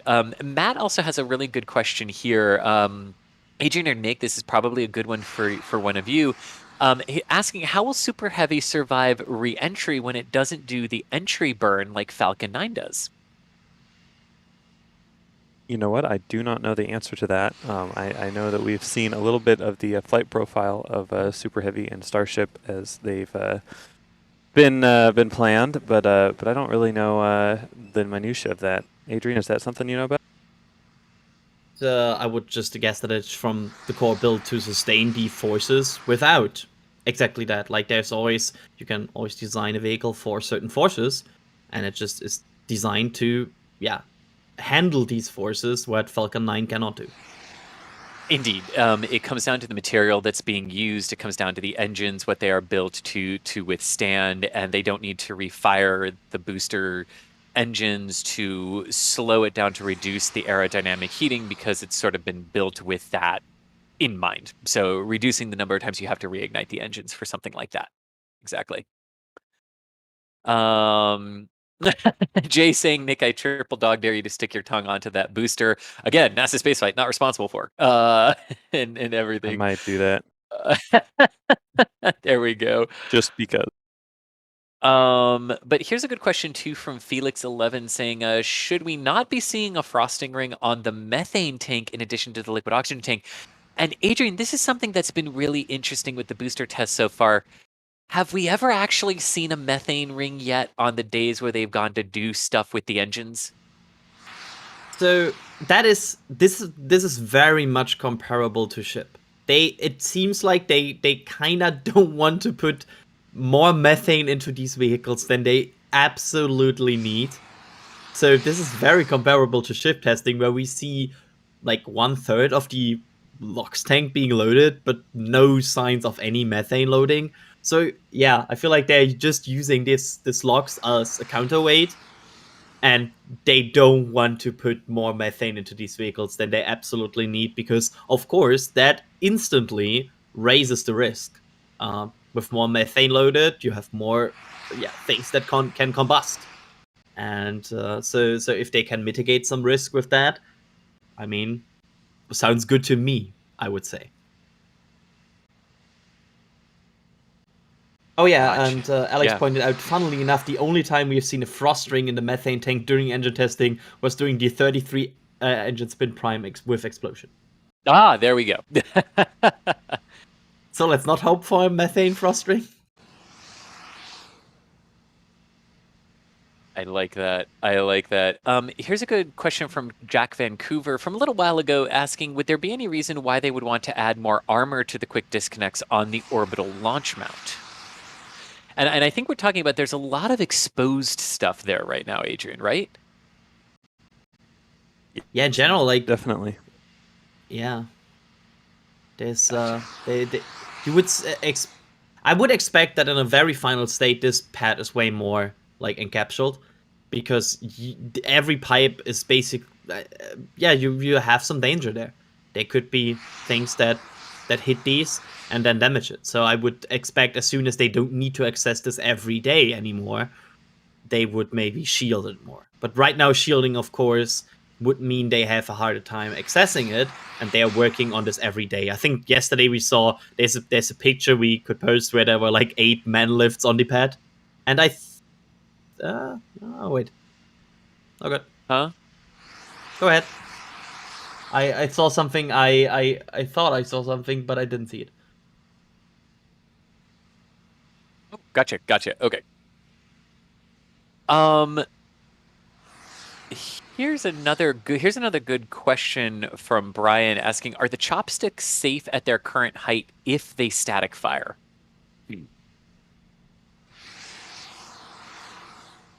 Go ahead. Yeah, so what I was going to say is we definitely saw with the explosion during the spin prime of all 33, we definitely saw that the chopsticks got damaged. They had to be repaired, and they have started raising them up now when they're going to do testings on it. I think we've seen them get a little bit higher for static fires, but this might also be high enough. I don't know if Nick or Adrian, if you got anything different there on the height of the chopsticks. I know we've seen for other static fires, the chopsticks have been a little bit higher up the orbital launch tower. And for spin primes, they have been at about this height before. So we'll see if they move them up, or perhaps this is a safe height for them now. Maybe they just needed more data. We shall see. Gotcha. And here's a good question from Sam. Does SpaceX have approval for the stacked Starship test launch? If not, what is standing in the way? To my knowledge, don't have any flight go right now. They have the environmental assessment done, which is good. But of course, right now, to my knowledge, there was no flight license posted for this launch. So we don't know. It's not really as public in a process compared to, for example, the environmental assessment. It's not like you can watch the milestones live on a web page. If any previous flights are an indication, it will just drop at some point, and we're like, okay, we know they have a flight license at this point and can launch. Gotcha. Gotcha. Great question there. And here's another good question that we have from Mr. Jat, who's asking, does the booster have legs? No, the boosters do not have legs. They are designed to, right now, only be caught by the catch towers. So that should be fun. Don't we all think? Yeah. This is maybe the most excited I am for anything in the Starship program right now. The first catch attempt with these chopsticks. Like, seeing these chopsticks trying to catch this booster for the first time, that will be something else to see, I feel. And yeah, I want it to work, because I feel like this will be one of these pictures that will be in every year rewind. Like, for example, when Falcon Heavy, the two side boosters landed, like this will be a picture that will just be forever, and I just want to see that. I think we all definitely do, right? Just all be here for this. I'd say so. I'd say so. Right? Alrighty, continuing on, we have really, really good questions that continue to come on in here. But Adrian, it's been a little while. What's our current status on the current milestones and testing, and where are we, and what do we think they're doing right now? I think we are basically close to the final indicator, but we have not seen it yet. So it seems like they're in. I mean, we can pretty much say they are in engine chill right now, but they have been in engine chill for about close to an hour now, 45 minutes. So this is a very long.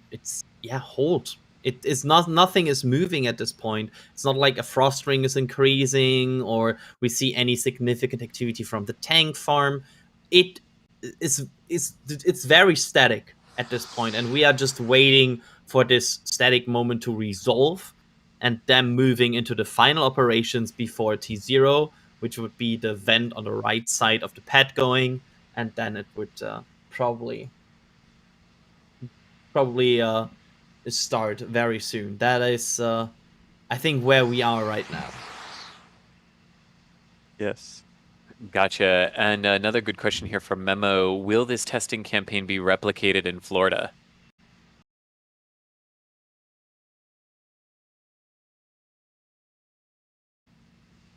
And I think that's a good question, right?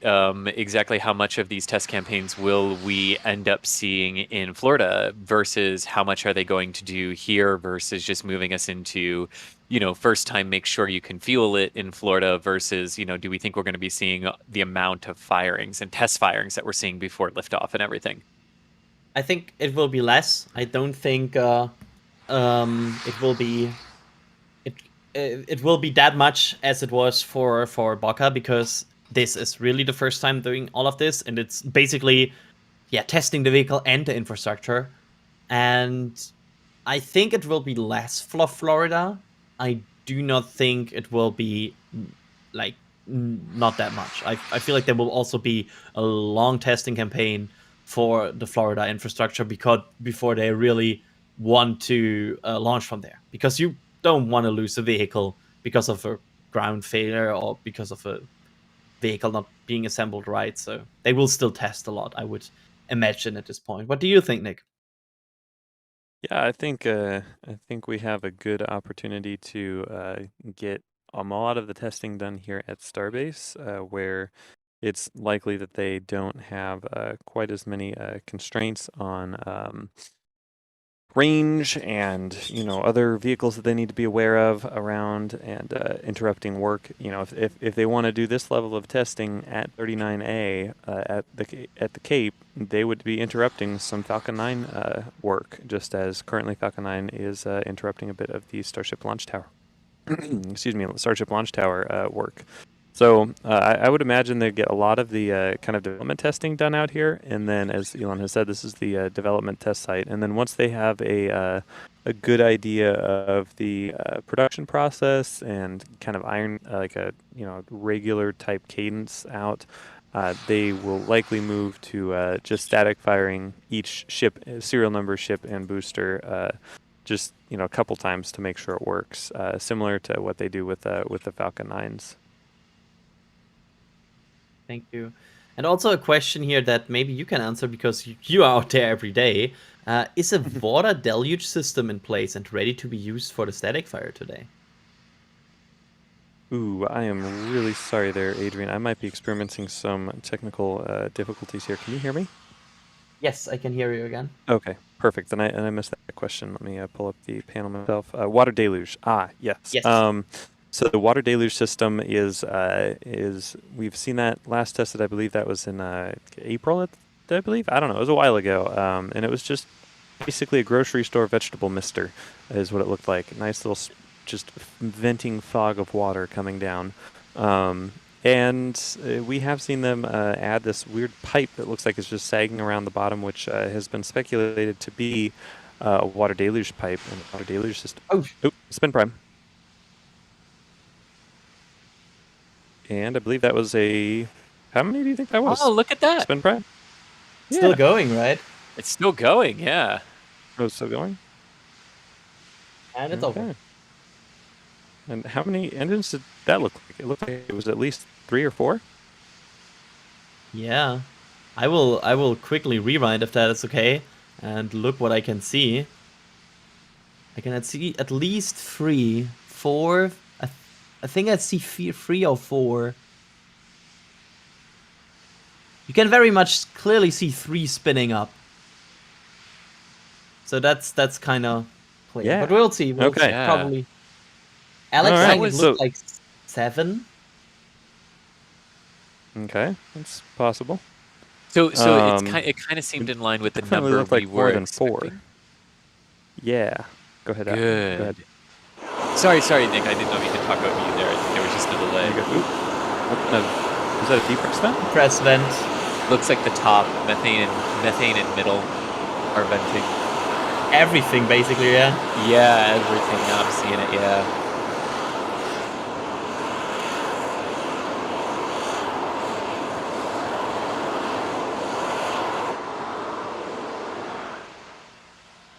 And this also could be a recycle, right, Adrian and Nick? Just because they depress doesn't just means that this particular test is done, not that the day of testing is done, correct? Yes. As long as the sheriff is still at the roadblock and they are not opening the road, they have time to do another test. We just saw them getting to this point about 2 hours, I think. So, yeah, this is not... I don't think it's over yet. With the overpressure notice in the play, I don't think this is over yet, and I would definitely stay tuned at this point and yeah, see how this develops. And if they open the road in 1 hour, we can say, okay, good day everybody. See you after the weekend. But definitely what Benjamin Klein is sort of saying, like, can we see it? Could we see a static fire later today? That's definitely not off the table based on anything we've saw right now, because Mary did get an overpressure notice, so we know they entered today planning to fire engines, and a spin prime could have just been step 1 on the path to get there, correct? Yes, absolutely. It could be. I mean, it's not totally unlikely that maybe this was a test of the configuration they want to test. And they were like, okay, let's test this first with a spin prime and be absolutely sure we want to do this. And yeah, maybe we'll see more. I mean, at this point, yeah, we will just have to wait and see how this vehicle behaves now over the next few hours. Very, very good. And username Tess, thank you so much for becoming a Red Team member. And Raymond Jones, thank you so much for becoming a Capcom member. That Capcom membership gets you access to our Discord. So if you love all of our nerdy banter, that can now continue for you 24/7. Capcom and above gets you access to our wonderful Discord. Brendan, with some support, is also asking, is the recondenser too close to the berm? The top is discolored. I don't think the discoloration has to do with the berm in that regard. Yeah, I'm not sure either, but I do not recall that we saw like any sort of decoloration after recent static fires. So this might just be a product of maybe what is used there, or maybe just part of the structure. I don't think it was from explosions in any way, to my knowledge. Gotcha. Yeah, likely not. And we did get a note and a message from Alex in our back channel. He reviewed some of the footage of that spin prime that we just had, and he said it looks like it was a 7-engine spin prime, which was a 2 + 2 + 3 spin prime. So yeah, looks like we might be on track for a static fire a little bit later today, which might consist of somewhere around 7 Raptors, if the spin prime is any indication of that. I mean, yeah, I'm totally open for that. I just want to see more testing, and they're pretty much. It looks like they're speeding up like the saving. They instantly started to depress. Looks like they really want to move on. It almost feels like they're more confident in this test, and a lot less waiting and holding and seeing how things work. And they seem to be, we went from open road and imp tank to a spin prime vehicle in just a couple of hours, and it looks like they're getting ready for something fairly soon. For that overpressure notice has given us cause to wait around and see what they're doing. They're not a Go ahead. Yeah, but no, just Go ahead. I thought you just to point out a single note. It doesn't look like the police is the sheriff is certainly getting ready to leave, because they have a tent right next to the roadblock there, with chairs and everything. So it looks smart. like they're still set up for a bit. So that might be good news, because that doesn't look like they're getting ready to leave there as of now. And Adrian, for those who are just joining, because we did have a lot of people sort of join us there, what have we seen so far today? What's sort of the current status? DH is asking for those who have just joined.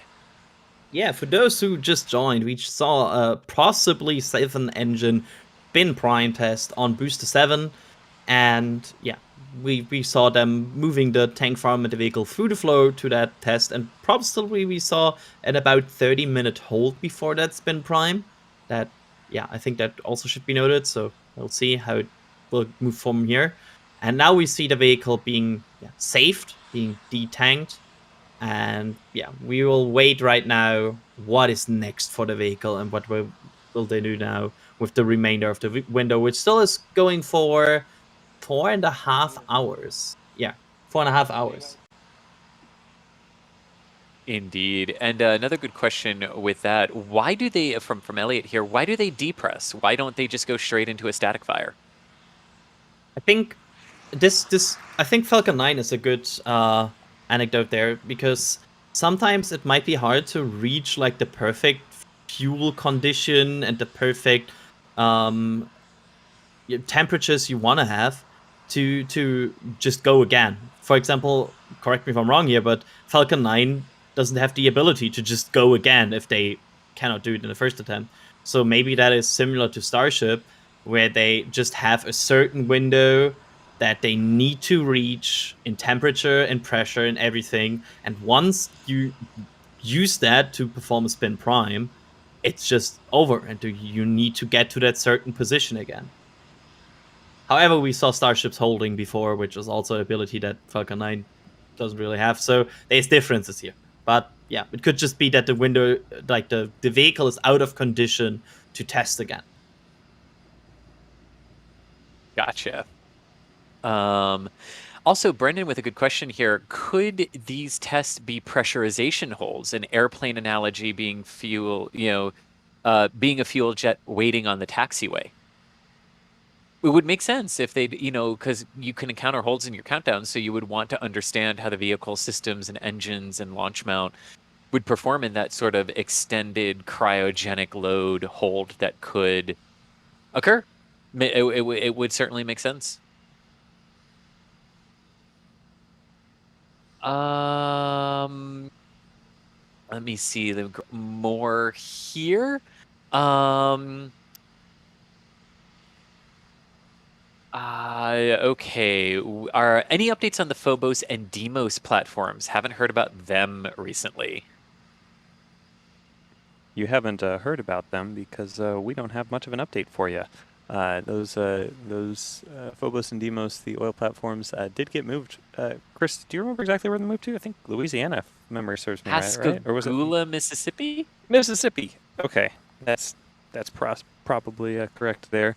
And we have not heard much of an update from that. I know Elon was asked about that in an interview a while ago, and it seemed like it wasn't really on his radar of things to be working on soon, as they are focused 100% on getting to orbit. Indeed. Official Park, thank you so much for becoming a PadRat member, and Ethan, thank you so much for the Capcom level membership. That very, very thankful for that continued support from you both.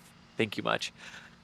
Bash with just no support, just a message, or just support, no message. I said that wrong. Thank you very much there. We've got a few super chats here that I definitely want to hit. Gonna speed run some of these here. Greetings from England. Keep up the good work. Viva Texas Tank Watchers, says Andrew. Thank you so much for that. David is asking, with Ship 24 being hooked up to a crane the past few days, do we think this static fire test goes well if we could see a full stack soon? Ooh. Well, I would not put that out of the realm of possibilities. However, I don't think we have any super clear indications that would make us expect that necessarily. Obviously, I am in favor of any full stack anytime they want to do anything in that department. And having Ship 24, pretty much as far as we can tell, have completed most of its testing campaign, and then also hooked up to the crane, has given us cause to look at it a couple times and think maybe we're going to get a full stack soon. We'll see. Don't know exactly what the plan is. I mean, hey, it could even roll back to the production site, or maybe they'll just leave it out there around the launch pad area. We don't really know for sure, but I would love to see a full stack, and even possibly a static firing full stack. That'd be really cool. Excellent. Aaron's asking, what got you into providing coverage of Starship development, and what excites you most about man going back to the moon and later, hopefully, onward to Mars? Well, I think it's kind of what you just said there, Aaron. This sort of expansion of space exploration is really what drew me there, but also just my breadth of experience with this industry and reporting on it for well over a decade at this point. And growing up here in Florida, being able to walk into my backyard and watch the Deltas and the Atlases launch and the Titans launch with satellites, being able to stand across the river when the shuttles lifted off with humans, that's really what excited me about it, and I absolutely can't wait for the day that I get to watch someone set foot back on the moon. And I am elated that the answer to the question, will there be humans on Mars in my lifetime, is now, well, unless something goes catastrophically wrong with the Starship program. Yeah. I love that. Nick, love Adrian? that too. I just got really excited you saying that. Ooh. Yeah. Finally. As far as where I got excited about space coverage, I really enjoyed the first Falcon Heavy demo flight with the Roadster and the Starman. That really inspired me to take a little bit closer look at SpaceX. I had been aware of them before and was obviously following most things space before that as well, but that was kind of the moment that I was like, oh wow, SpaceX is up to something really cool and really inspiring. And then, Hoppy and all the tests that follow kept Starbase in the forefront of my mind. And here we are, waiting for B7 to do something else. Yeah, very similar Adrian? story for me. I started watching Spaceflight with Falcon Heavy. I think Falcon Heavy was even the first rocket launch I've seen in my life in a live stream. And from there on out, I was just hooked. And yeah, once you really start to observe all of these programs, and you get really excited to see people back on the moon and maybe on Mars, yeah, you kind of can't stop. At some point, you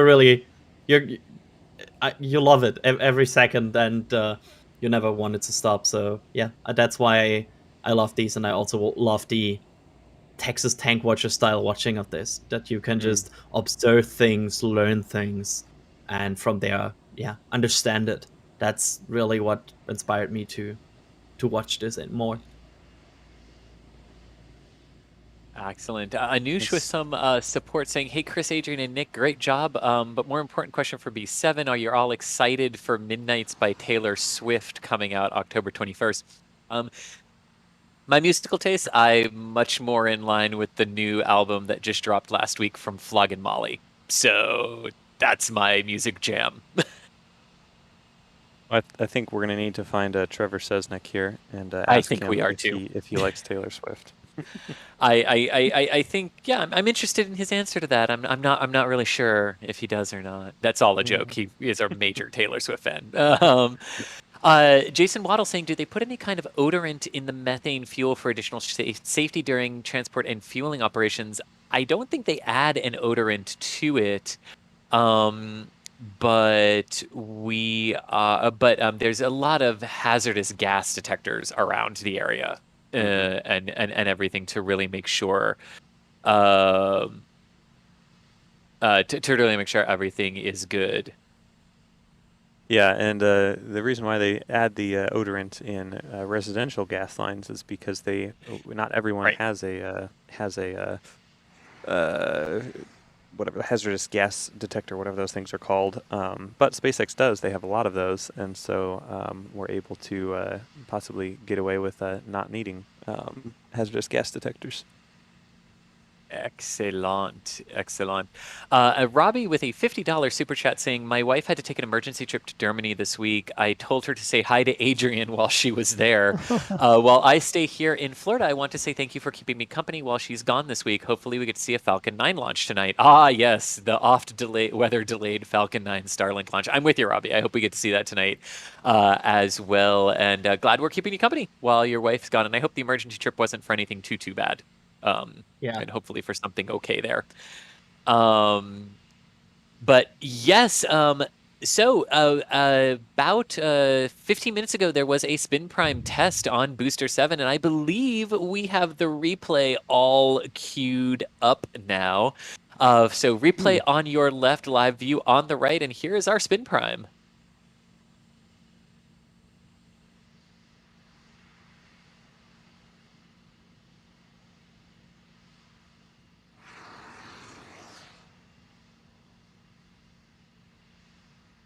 Always interesting. I mean, Adrian, did you see anything from that looked out of family from what we've seen from previous spin primes as we sort of step back and watch this again? No, I think this looks like a prime spin prime. Nice. I think you can really see like a startup sequence here, which is cool because you can see these engines going in sequence, which is something we observed before, but it's always cool to see. It's really hard to get a number on this, so I'm not sure if we can really give a number for this. But yeah, this looks like a kind of longer, but like a normal spin prime, I would say.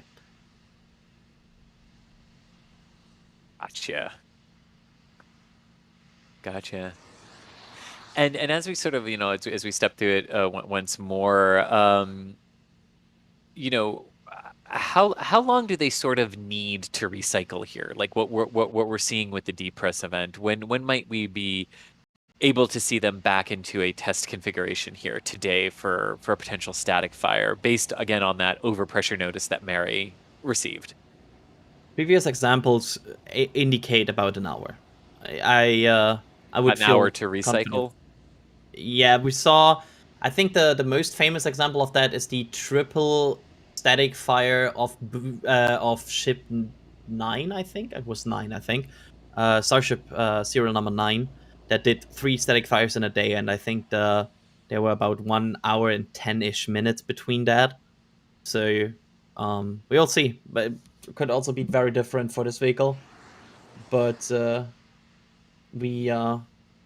it's definitely it's hard always to guess, because there's also a difference between, hey, we are reopening this for public, or we can move into a second flow, go through that flow, and then fire.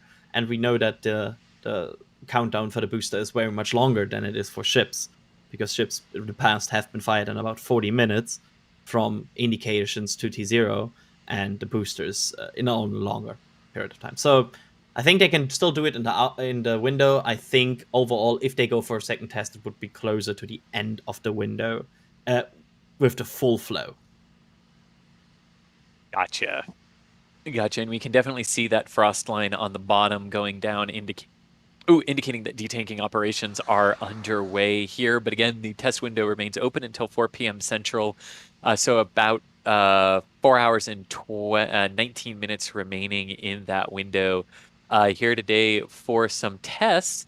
And before I cycle out, we're going to have a cycling out of some of us here. But before I go, I just wanted to say to Wes, thank you so much for upgrading your membership to Flight Engineer. Very, very much appreciated. Thank you so much, Wes, for that support there. And Matt Olson with some support saying, moving to the west coast of Virginia in about a week. I'll be an hour and a half drive from Wallops. Can't wait to get down to Florida for some launches. Well, that's awesome. And if you're going to be that close to the Virginia coastline too, you've got some prime viewing locations when the Falcon 9s go northeast for those Starlink missions, and for flights up to the ISS too. That's a really, really good corridor to be in on that one. But I think I am going to introduce someone else who will be taking over from me too. Mr. Thomas Berghardt, do we have you loud and clear here on comms? I sure hope so. How's it going, everybody? Another day of Texas tank watching? Indeed, another day of Texas tank watching, and the engines even, did a little burp for us. So yeah, that's good. Hopefully you'll get to see the full-fledged roar of the Raptor here. That would be awesome. Later this afternoon. But Thomas Berghardt is our news director here at NASA Spaceflight, and I am going to step off and pass over the hosting duties to you, Thomas, if you are all set for that. Sounds good. Yeah, Chris Gebhardt, Assistant Managing Editor of NASA Spaceflight. Thank you so much for starting off the coverage today through a spin prime test of Booster 7, and we'll catch up with you later. Sounds good to me. Take it away, Thomas. Thanks, Chris. Also going around the horn, because it won't be just me. We're sticking around with Adrian on comms. Adrian, how are you doing so far today? I'm doing fantastic. The weekend is ahead, and also we saw already some testing, so I'm in a good mood here. Is the testing data plentiful for you today? Is the spreadsheet healthy? I would say so far it's looking good. We certainly had some surprises here with the hold, so something new to learn here. But we will see how it shapes out here, and have what we get from a potential second test if they really do that. Sounds good. And also, I believe we got Mr. Nick and Sweeney still on comms. Nick, how are you doing so far today? I'm doing very well, Thomas. Thanks for hopping on and joining this good old Texas tank watching party as we await more thingies from the booster. We'll see. We're just waiting.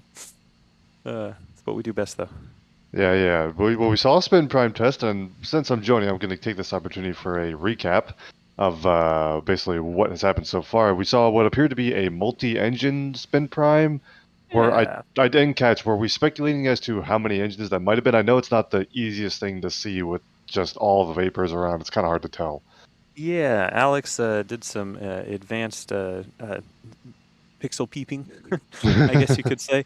And he said probably about 7, but again, that's not an official number that by SpaceX. That is just something we counted up. Likely a mix of external ring, internal ring, and the center engines. A mixture of some of those, giving us some pretty cool static fires. Excuse me. Whoa, take that back.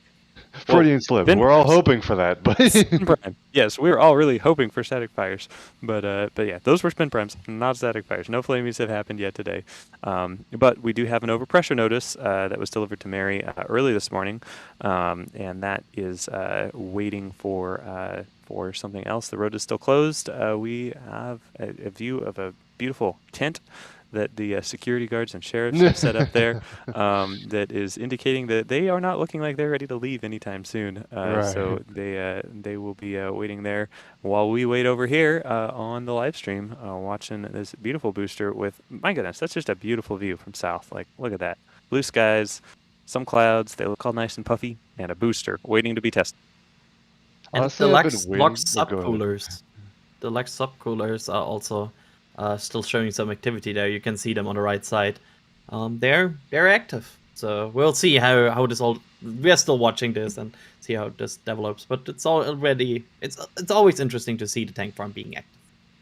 Right, definitely points to testing not necessarily being done for the day.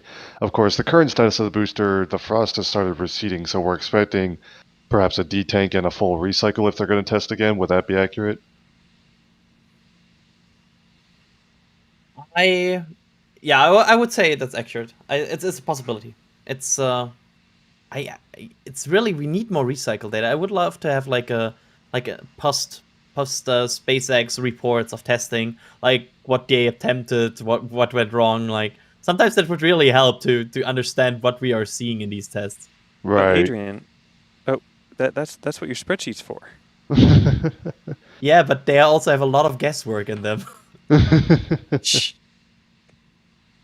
Oh man. All right. Well, since we are in the post-testing lull, and we're going to wait to see if they recycle or if they're done for the day, I think we'll take this opportunity to dive back into some questions, also answer some super chats and things like that. Again, you all know the drill. Tag us at NASASpaceflight in chat, and we will gladly take as many of those questions as we can and answer them to the best of our ability. Sometimes we know the answers, sometimes we have to speculate, but we'll do our best. And I'm going to start off here. Got some older questions that have been brought into the queue that we can run through for a bit. Oh man, okay. Question about Gateway. This is from Aaron.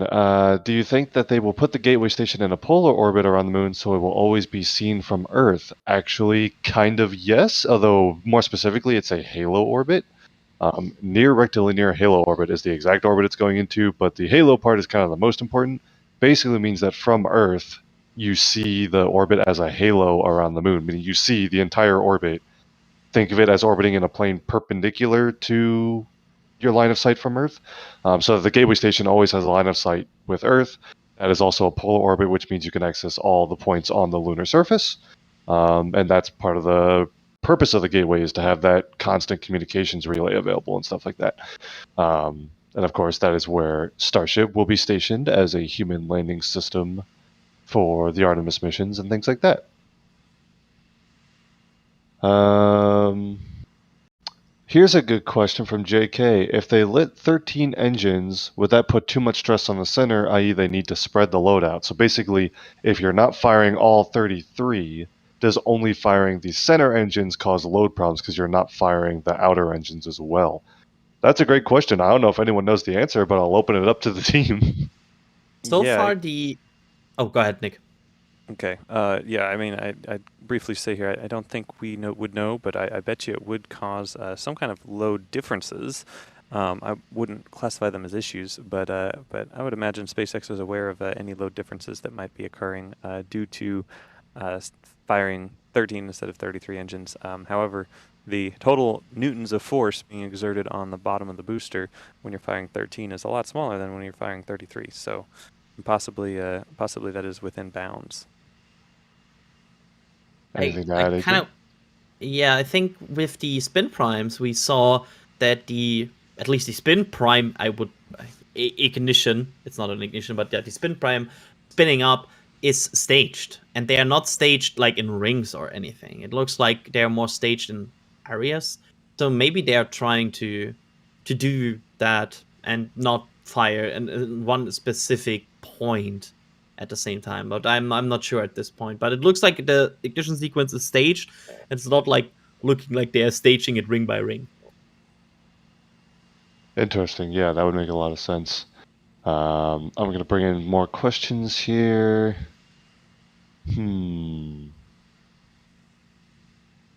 Oh yeah, a question about the Ship 24 heat shield tiles. We saw during the 6-engine static fire there were still some tiles that fell off in that testing regime. We got a question here asking how big of a problem that may be. Is that an expected part of static fire testing? Is it something that they would still be working on corrective actions before it can fly? Is it maybe something that isn't actually a problem because there's an acceptable amount of heat shield tiles they can lose and still have enough protection to protect the vehicle? What do we think what level of concern would be expected for on Ship 24's heat shield? I think Ship 24 specifically, we don't have a ton of data.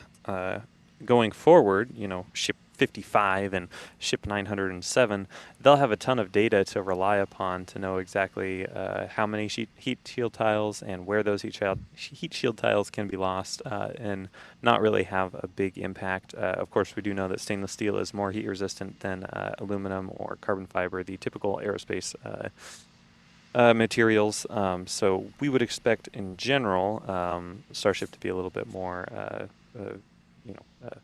I guess, safe against heat shield tile losses. But however, with Ship 24, we don't really have any real hypersonic test data yet. And so I think it's really going to be up to Ship 24 and the next few ships after that to prove out and collect that data that SpaceX can then use to evaluate where those thresholds should actually be. Because at the end of the day, this is a test campaign. We're here for data, and if we can get something to orbit too, that's great.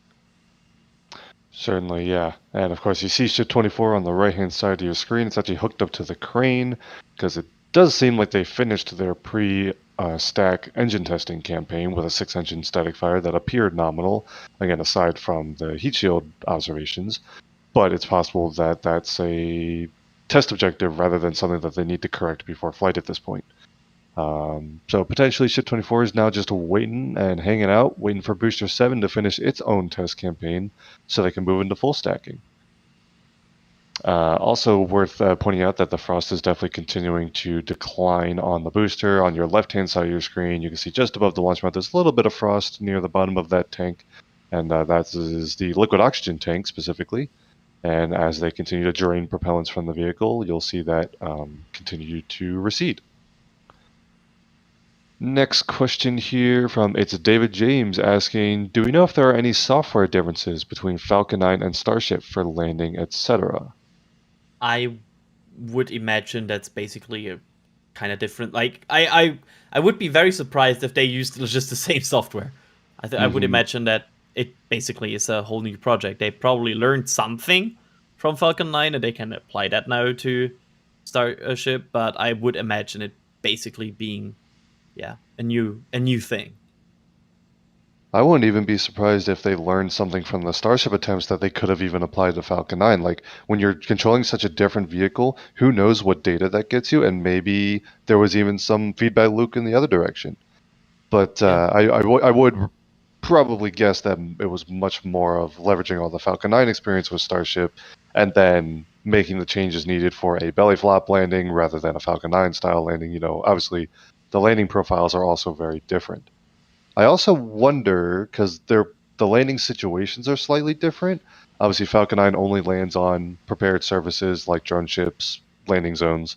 But Starship, even though so far it's only landed on a landing pad, will eventually need to land on less prepared surfaces, surface of the moon, surface of Mars.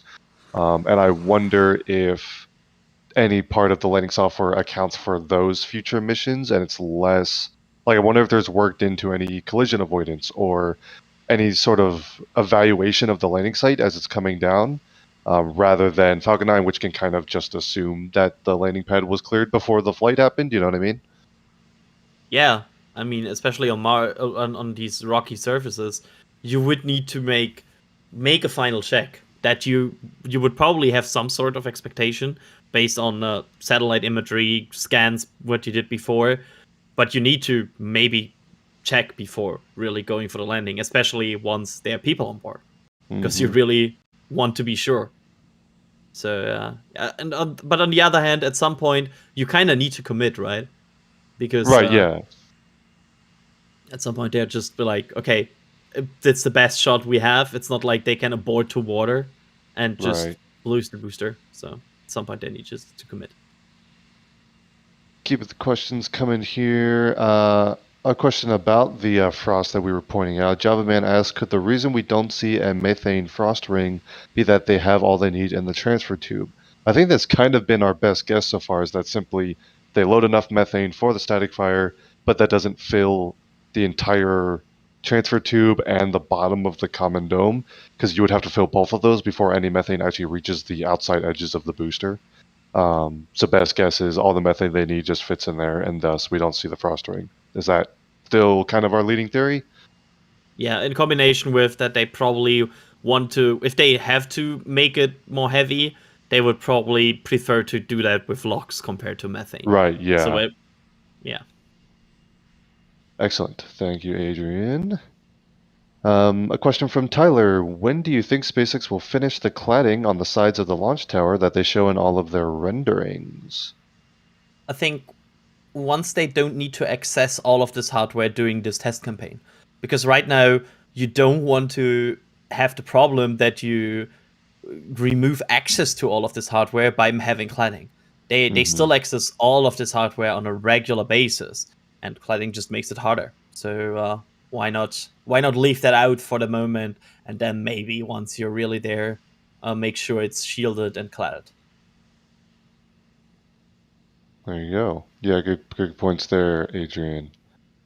I want to bring in some super chats as well, because I want to thank everyone who sends support, and there's also a ton of questions in there. And starting with this one from Giles, thank you for the support. With the 2 towers being built in Florida, there's a Lord of the Rings joke to be made there.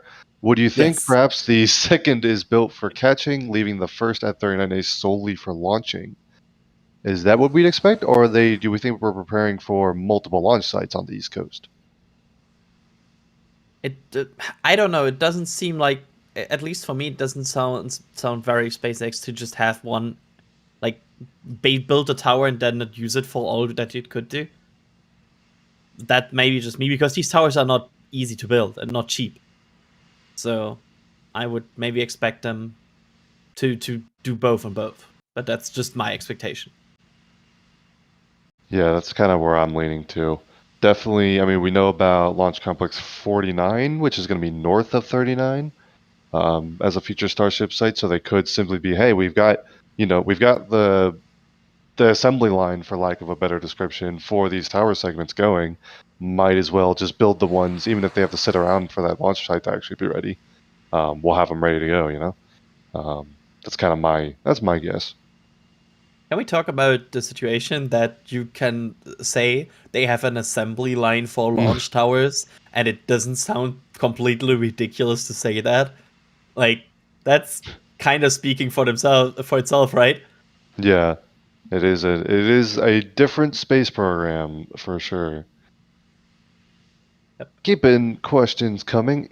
Information asked, why doesn't NASA imitate the Starship program by reviving the Boeing Space Freighter? It's a shuttle on top of a booster/shuttle. I'll give a shout out to another YouTube channel I'm a fan of, Haze Gray Art, did a CG video of that concept. It's basically 2 giant space planes stacked on one another. Fully reusable, just like a Starship, except instead of propulsive landing, they both have giant wings. And it looks ridiculous. I personally, I think the Starship design is much less complex and has some lower risk associated with it. But if you are not aware about the Boeing Space Freighter, it's worth a Google. That's also like something that people would love to build in KSP. It is also, it looks very Kerbal, yes, for sure. A question from Kyle. Is a rocket that burns liquid methane significantly dirtier in terms of emissions compared with burning liquid hydrogen? So the only significant byproduct of burning hydrolox engines is water vapor, which, while that is still a greenhouse gas, it's not particularly damaging to the environment, at least not compared to the exhaust of methane or kerosene engines. I don't have the exact numbers or anything to compare in front of me, but generally speaking, hydrolox is the cleanest burning fuel source for rocket engines. Actually, the biggest culprit is usually solid rocket boosters. Those exhausts are actually usually considered the harshest for the surrounding environment. But it does depend on different vehicles and things. Other questions here. Sage asking, do we know if Ship 24 will carry Starlink on the first flight? If so, can we expect a rollback of Ship 24 before a final full stack, presumably for payload integration? What's the latest on that? I think at this point it's kind of funny because they have a work platform built next to the Ship 24 payload area, I think, as of right now. So we might see loading of payload on the pad, because I'm not sure why they have that platform there right now. That's kind of the question that we would need to answer for that. But I would say at this point I wouldn't be surprised if Ship 24 gets another rollback, just for like also final checkouts and everything. I wouldn't totally be out of this world, but on the other hand, if they really want to accelerate it, I don't know, might just be sitting there until Booster 7 is ready, put it on Booster 7, and let's go for it. Right, there we go. Keeping other questions coming here. Hans asking, we get this question a lot. First of all, Hans, thank you for the Super Chat support. Some people asking about the timeline that we used to show in earlier testing, and I think the basic premise is the test flow has changed a lot, and so we want to make sure we would fully understand what the timeline is these days before we add an overlay back or anything like that. So it could come back in the future. Just right now, the testing flow has changed so much that it would be misleading for us to do that right now. But thank you for the support there, and we'll keep making sure that if that becomes relevant again, we'll definitely use that. All about whatever the easiest way to convey the information is, basically. Other questions. Is there any word on the status of the various action items, something like 75 different things, that they wanted to be completed before they would allow a launch from Boca Chica?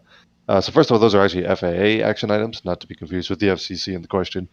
But from the environmental assessment, basically, we don't get status updates on the status of all those items. A lot of those are just like ongoing things, like during testing, make sure you do this or whatever, rather than like specific actions they need to complete before a launch license.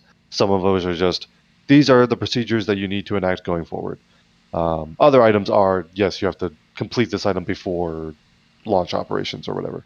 But we have not received any updates on those, and we wouldn't necessarily expect that.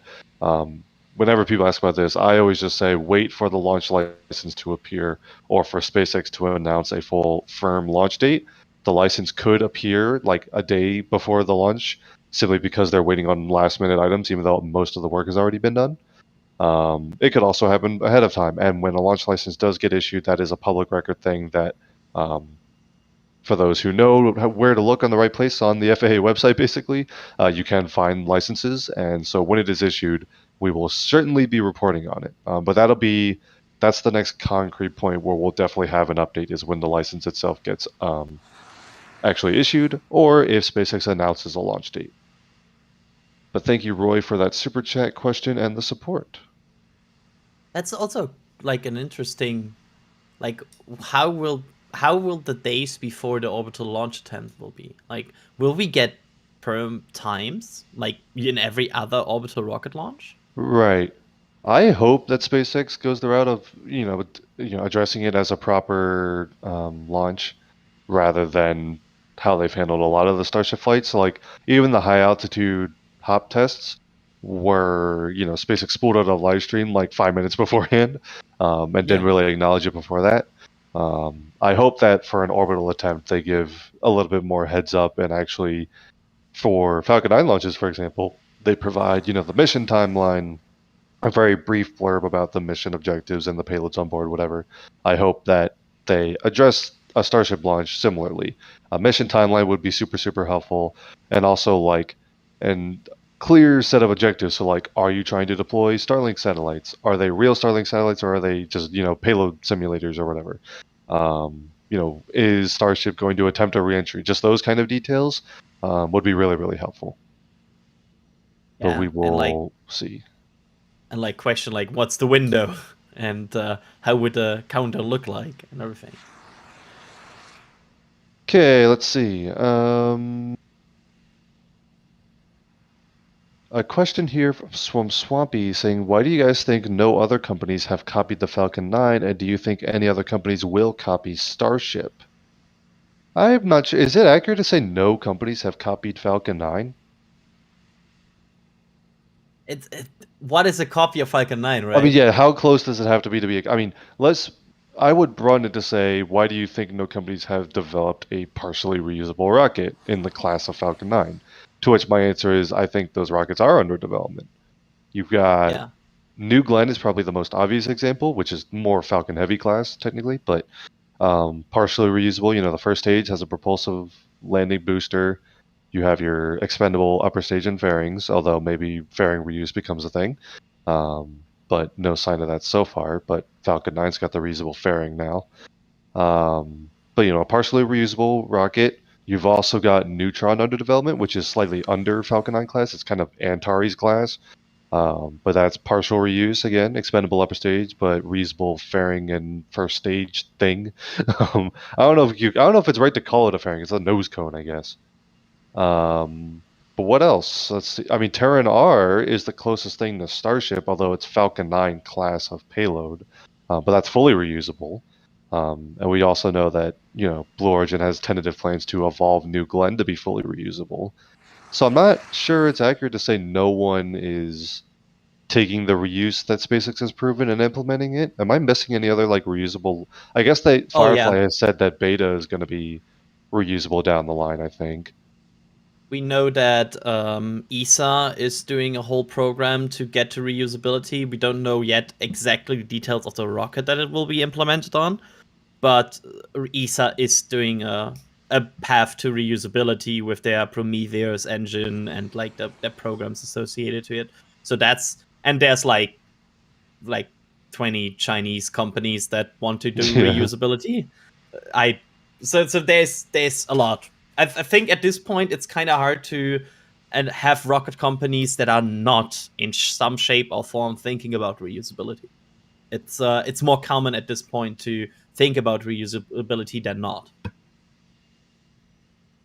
Yeah, exactly. So I think it's different. A copy is not necessarily what you're looking for anyway, right? You want companies to leverage their own innovations or experience and make their own take on a reusable rocket. If everyone just copies Falcon 9, then there's no room to improve upon it. And certainly there are even better ways. I mean, if you look at the Neutron design, instead of having a separately staged fairing that you have to recover separately, that nose cone design that allows the fairing and first stage to all come back in one piece simplifies the recovery operation. So that's an improvement that's been made. Those things like that. There's room for other ideas about reusability, and certainly I think we're all hoping for more fully reusable solutions as well. Terran R is the one that comes up. Potential New Glenn evolutions down the line. Maybe Neutron could evolve to be fully reusable in some sense. Those kind of evolutions would be very exciting. So yeah, it's less about copying and more about where else is reuse being taken seriously. And just to one final point here with copying, you're instantly setting yourself up to have, because in a market case, then you have to beat SpaceX in their own game. If you just copy Falcon 9 to be competitive against them, you have to be at least you have to be as good as them. So I don't know, it would be kind of hard to just copy them and then be like, okay, we have a competitive case here against them. Because they for sure know that their infrastructure and their system the best. Yep. All right, keeping questions coming. They have really good questions in chat today. A question: how many full 33 engine static fires do you think will be needed before an orbital test flight, Adrian? Maximum 1 is my expectation. You said maximum 1? I still want to make this point, and I know I'm on lost ground here, but I think there's also a situation where the first time 33 engines fire at the same time is at liftoff. And they just do partials. Yeah, I mean, why not? You can fire all of these engines separately, then do a static fire in the launch sequence, and as soon as you're fine with what you see, just remove the clamps. That's a bold bet, Adrian. I mean, I see what you're saying for sure. I would guess that they're gonna try a separate static fire just to mitigate some risk to the ship in case it doesn't go well. Um, I would predict a one before full stack and then one with a full stack. So like two is my current guess. I know the testing plans change, every day. So it's kind of hard to make an informed guess here. But that's my answer. But Adrian's that's an interesting take there. I mean, at the beginning of the year, I also said some very funny things about how many Starship flight I expect this year. So at this point, I'm kind of known for making the funky bets. I feel like it. So yeah, that's my funky bet for this stream. How many Starship flights did you predict for this year? It's a number that is higher than 4. Oh no. That is yeah, in hindsight, maybe not the best bet. I mean, it was like January, and I feel like at that point, even people called me out for that might not work. Well, maybe you can get lucky. We'll see. Keeping our eye on the booster. We just saw the orbital launch mount vent stopped. So, according to... Oh, sorry. Yeah, no, go ahead, Adrian. According to Alex, and also like previous observation with the recycle operations from Monday, if this spools up in 10 to 20 minutes again, this might be a similar recycle operation. So then that would mean about 12:30 for start of this, and then we'll see how the whole countdown develops. But this could be a good sign. Good. So basically, we're seeing the signs we would expect to see for a recycle. Yes, and the tent also is still there at the roadblock, so we are fine. It's a new tent indicator. The tent indicator, I'm a big fan. You know when the sheriffs are getting ready to leave because they'll pack up the tent. Yeah, Oh, it's our man. new indicator, the tent indicator. Honestly, it makes way more sense than looking at vapors sometimes. Yeah, right? Oh man. All right. Keeping some questions coming here. Jack asking, have we gotten any reason to why the grid fins on the Super Heavy booster don't fold for flight, so like Falcon 9s do? Oh, I only assume it's to remove a failure point. I think that's exactly it. A little less complex when you don't have to fold the grid fins in. Doesn't seem like, especially once the vehicle is supersonic, that change in airflow will likely negate most of the effect of those grid fins. Like they're not going to add a whole lot of drag. They shouldn't destabilize the vehicle, and if anything, they would stabilize the vehicle. I would imagine they will just be locked in the current position during ascent, like they won't be used as control surfaces until after state separation. But yeah, I think basically simplifies things, and they determined that the benefit of folding them isn't really worth it. And maybe that's a difference in the aerodynamics of Starship versus Falcon 9. Falcon 9 is a much skinnier vehicle, so maybe even when the supersonic, the grid fins being folded out would cause a bigger drag issue than they would on Starship. I'm purely speculating to that point, but it would make sense that if it just simply isn't worth the slightly lower drag, then reduce that failure point, make it simpler to manufacture and less likely to fail during flight. Question, we already know salty air can cause rust on the orbital launch mount. Why do we guess SpaceX didn't build OLM-2 out at KSC of its own stainless steel? A silver shiny rocket and an OLM would look heart eyes emoji. I wonder if it's more about durability of the materials. I mean, stainless is certainly a durable material, but that launch mount's got to withstand 33 engines firing over and over and over again. You're obviously not going to replace that launch mount ever. So I wonder if it's more about that, and there are other ways they can mitigate rust, or maybe the little bit of rust that they expect to get won't impact the structural integrity enough or anything like that. Anything to add to that, Adrian? Just remove the launch mount and put it on the ground and launch it, and... It's not Kerbal, Adrian. I don't think that's a good idea. Okay. So we're not doing that. So we're building a pad, okay. I imagine that like there was one meeting at SpaceX once, and they're like, "Do we really need a pad?" And everyone was like, "Yes, we need one." They thought about it though, you know. They considered all options. Yeah. All right, keep in some super chats coming as well. Trying to balance the two of these. We got lots of questions that are normal chat messages, and we are going through those. But definitely want to acknowledge super chats and things as well. I don't know if I get this reference. Nick is saying if I wonder the 1122 test time is a low-key reference to the X-Files. I don't think I've seen enough X-Files to know the reference. Maybe, I don't know. Adrian, is it a lost Yeah, of cause if I course. ask? Well, you got the Lord of the Rings joke earlier, so you're doing all right. Oh yeah, that's the bar. You know basically the most famous movie One in of, movie at least, history, and like that you will get this reference. Oh, man. Appreciate the support there. Gonzai says, Starbase, the land of patiently waiting. I don't know about patiently, but definitely the land of waiting.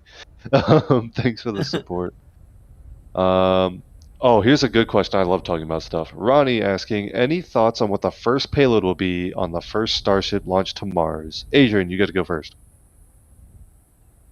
Oh yeah, that you throw it to me first without any thinking. Unless you really want me to go first. Do you have like? I think it will be. I would probably expect some. I don't know, Starlings, something practical. But To I Mars? would. Yeah, why not? Like Like having. put. Some, Alright, so are they going to or like like a- orbit in Mars or orbit in Mars? What am I saying? Orbit around Mars? Or are they like a Oh yeah, flyby that kind of might be deal? trouble. They might just Orbiting inside a insert- planet, I don't think is physically possible. Yeah. Then it might be just for something funky. Maybe like a Cybertruck. Something. Cybertruck. I expect something weird. I mean, What about a wheel mean, of cheese? that would be a big wheel of cheese to make an impact, right? Like a really big wheel of cheese. Well, it is going to Mars, so the payload isn't 100 tons to Mars unless they do a bunch of refueling. My guess is that the first Starship to Mars is gonna like just be way more focused on attempting a Mars landing, and so like minimal payload, so they don't have to do as much refueling, stuff like that. I mean, also, yeah, I feel like that would be practical. The question is basically there's two paths here. There's the practical path and the meme path. The question is which path Where does they're going. SpaceX go? Well, maybe they Yeah. launch two. Maybe one's for the memes and one's for test objectives. It's this meme of the person sitting in front of two buttons. It's like Send a wheel of cheese in the bed of a Cybertruck, or send practical Starlink satellites, or just land the thing. There's actually 3 different buttons. yeah, cheese would smell because it's like it's on the surface. So you have basically a giant amount of rotting cheese on Mars. I mean, you could like seal it in some,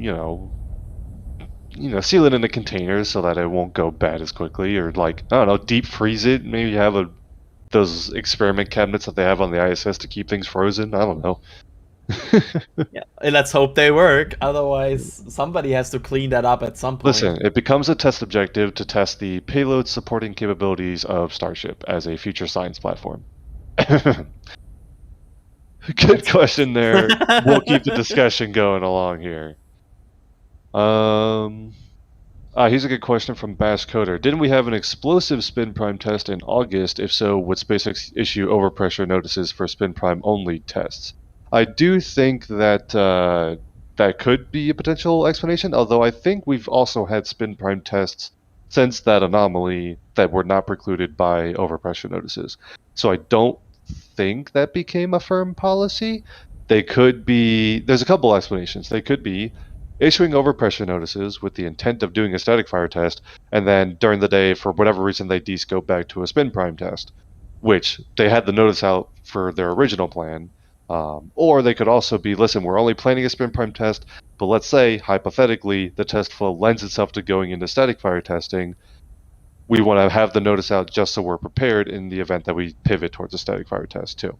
So there's other ways to explain that, and based on spin prime tests happening without overpressure notices since that anomaly, my guess would be that it's just a matter of plans changing or being flexible, rather than the notice is specifically for the overpressure notice.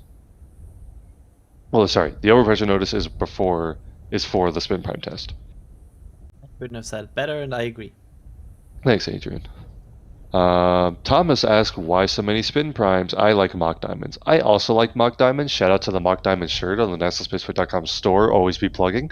But yeah, waiting for engine testing. And again, like we just kind of touched on, it could be that these have been a couple static fire tests and they're working through some issues that are preventing them from having the confidence needed to actually do that. Or it's possible that they're working through different engine test data and maybe even spin priming slightly different engines and things like that. So depends on what exact data they needed. We're kind of perpetually on the eve of breaking the record for most Raptors fired at once, because that should be the next major objective. It's just a matter of SpaceX being confident enough to move forward in that test. Yeah, and just to update on today's test, at this point, we should see them, if they want to recycle today, they would need to get into the flow at least like relatively soon. Because if we think about like 2 hours alone on the countdown, that only leaves then like 1.5 hours for the full detanking and saving operations. So they maybe have some wiggle room in there still, but it's certainly at this point with the tank farm not really in a countdown flow, it's getting more and more tight. Yeah, gotcha. All right, other questions here. Tom the Toad asking, looking back over your tank watching careers, what milestones or surprises stand out the most?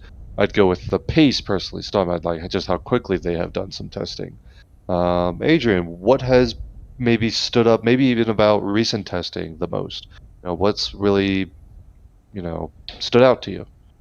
The one day I will always remember is the 3 static fire test day on Starship 9.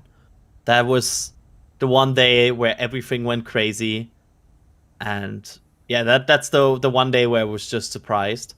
And recently, I feel like it's kind of funny or like interesting for me right now how the community and everybody puzzles together right now the flow and the workings of this particular infrastructure, and it's just really cool and also surprising to see how fast we are understanding this situation right now and understanding this tank farm, because we are getting better at it slowly and surely. Yeah, I gotcha. All right, other questions. Timby says, it seems like they are definitely moving faster than usual. Is this possibly to try and practice to get into more rapidly reusable state? Potentially. I don't know, Adrian. Do you think they're moving faster than usual?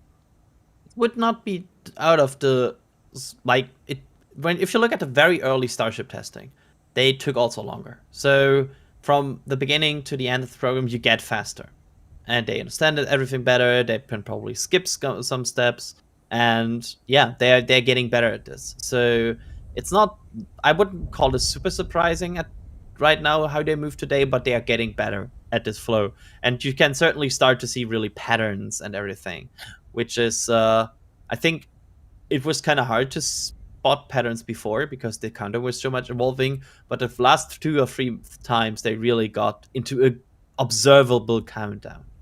So yeah, I feel like they're just getting better at operating this booster. Yeah, sure. So more of that rather than practicing for future reuse ambitions. Yes. Question here from Angel. Do we have an idea why the OLM legs are different from Starbase to the Cape orbital launch pad? I would just assume at this point that they learned something in building the structure here that they want to change and implement on the other legs. So I'm not sure. Do we know how exactly they're different? I'm not. I think they're just shaped 100% slightly different. Like I think the ones at KSC don't have a bend anywhere. It's not like they're angled in and then Oh, here yeah. you can say they're angled in and then they're vertical at the top. I think the ones at KSC are just an angled piece that don't bend. Yeah, then they probably learned something here and we're like, okay, let's change the structure. Or maybe it just fits the structure and the ground better. It could also be the case that it's just different circumstances. Sure, sure. All right, other questions. Oh, we got some super chats here. I want to run through some of these. David Preston with some Taylor Swift praise. I think that was relevant to some previous messages on the stream. Appreciate the support there, Anoush. David. Areku became a PadRat member, so we appreciate that support as well. Out of Space Entertainment with some super chat. Appreciate that as well. Another question about that second tower being built in Florida. Dane asking, with the launch tower factory up and running, do you think the second tower being built in Florida is actually for an oil rig and will sit until needed? I think that's one potential explanation. It's also simply there will be other launch sites in Florida that will need towers eventually, but oil rig could also potentially be an explanation. And Aravale says, Texas tent watchers. Got the tent in view on the picture-in-picture to the top left-hand side of your screen, over by the roadblock. No signs of packing that up yet. There it is in full screen. But our newest indicator as to how quickly the road may be opened. And as long as that tent's up, I think it's probably a good sign that they're not wrapping up just yet. Though I do wonder, I mean, how long is it before they just build, like, you know, an actual security checkpoint there? I mean, if they're going to be closing the road semi-frequently, like, they can obviously leave it open when there's no testing, let the public get to the beach, but give them a more permanent structure than a tent and a parked car, you know? But I think that might be because for the orbital launches, the checkpoint wouldn't be there, right? So maybe they will do it at the point where the orbital launches would close that area, because this test campaign might not be a comparable test campaign to future operations here. Sure. So I'm not sure, but I would like, I mean, that would be cool. Maybe gives us like an indicator light on that as well, being like detanking lights and everything. They should just do that, make it more easy for us. Yeah, that would, you know what, that would be really nice. All right, let's see. Okay, Paul Adams asking, how long can the engines fire when a Starship returns, i.e. how much fuel is left for the landing burn? Enough to land. I don't know. Does depend on where you're landing, because landing on Earth is going to be very different from landing on the Moon or Mars, and the fuel requirements will be different. But I don't know. Other than the landing burns they've done on the hop test, we don't really have other data as to what the nominal landing burn time is. And that also, we don't know what kind of margins they want for those landings. So you'll have some X amount of fuel greater than what you actually need in the event of some kind of underperformance or miscalculation or something like that. But I don't think we have hard numbers on that, other than we've seen the landing burn happen a couple times on those hop tests. Yes. Let's see. Mark is saying, what's the purpose of the flashing lights on the orbital launch tower that we saw last night? Adrian, do you know?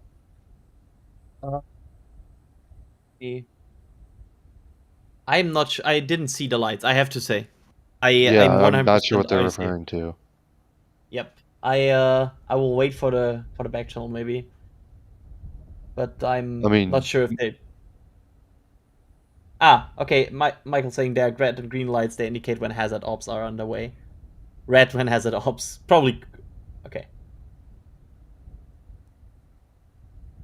But they're probably some sort of indicator light. But I'm not sure if we 100% sure yet which. I mean, there's indicator lights. I know over at the Kennedy Space Center, that launch tower has just, aircraft awareness lights because it's a taller structure. Not sure if those are also on the launch tower somewhere. But yeah, there could be some sort of indicator lights as well. Yeah, most launch sites, I'll give the context here, because I'm not sure exactly. I'll have to keep an eye out for that. Maybe tonight I'm just going to end up watching the Starbase Live tonight, looking for whatever lights this question is asking about. At a bunch of the launch sites at KSC, for example, there are different colored lights for different operations. Like a green light means all clear, no hazardous operations. Yellow light means it's some sort of hazardous operations where personnel are at the pad conducting those operations. Usually, maybe different pads have slightly different procedures. But then also, red lights means like clear the pad. A launch is imminent, or an engine test or something that you can't be at the pad. So there could be some similar system to that as well. Alex is mentioning in the back channel there's also like some really bright white flashing lights. Maybe that's what the question is talking about. That I would not have any idea what that might be for. So maybe we'll have to get back to you on that one. Not sure we got that answer right now.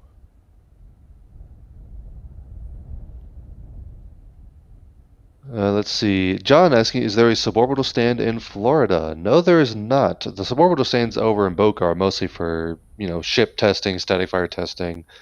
Not sure. Adrian, would you see any purpose for having a similar test stand to that over on the East Coast? I mean, it really depends if they want to do some ship testing before stacking, right? Because I could see a situation where they want to static fire the second stage, because we know they also static fire still the second stage of Falcon 9, right? So I think there's a possibility that they always want to static fire stages before stacking.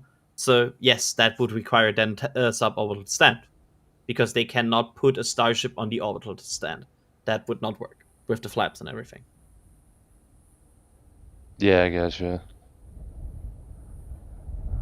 Alright, keeping questions coming. No shortage of questions, so I'm just going to keep feeding them to Adrian here. Robert asking, what if they put a catch tower at LZ1 for practice and transported the booster and shipped back to 39A? Personally, that sounds like way more effort than simply having... so we talked about this before. The booster will check itself for how it's performing throughout the flight, and if you get to the point where you would get to a catch attempt, and the booster has confirmed that all of its systems are operating properly, you don't really gain anything by not attempting to catch, right? At some point, you have to try the catch for the first time. Now, if you're talking about making that first attempt not above your launch site, I understand that's... I understand why that would be a thing, and maybe an oil rig would be better suited for that, because then you can try to land downrange.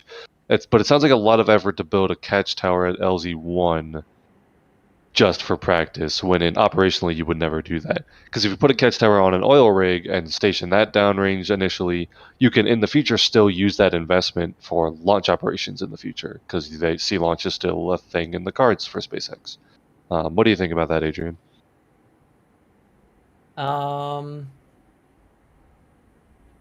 Sorry, I was checking something on a tank farm here. I was kind of zoning out while you answered this question. No worries. I covered for you then.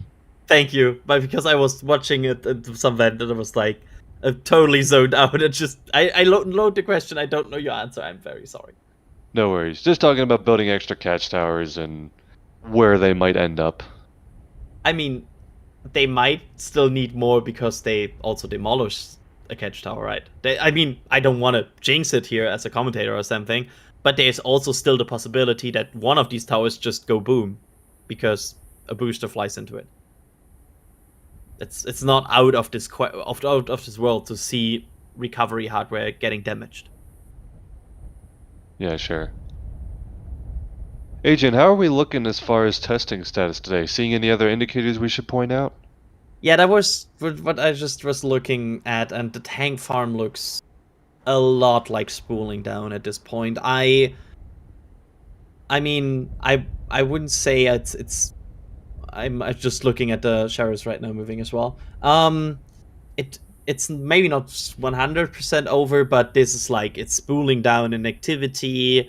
They are also just running out of time. Like at this point, I'm very much looking at the sheriffs getting into their cars right now. Right, yeah. Because they're getting into their cars. They could leave the tent up, for the record, by the way. This is the first day of the new tent indicator. No saying whether the tent actually has to get packed up between test windows, just saying. Yeah, but yeah, this feels like it might be over at this point, because they are just running out of time. They are just having 3.5 more hours in this window. They would need to still go through a basically complete full flow of the tank farm and the fueling, and then a fire or a spin prime or whatever they want to do, and then a detank. So that's getting kind of rough in 3.5 hours. So yeah, this feels very unlikely. I would say unlikely at this point.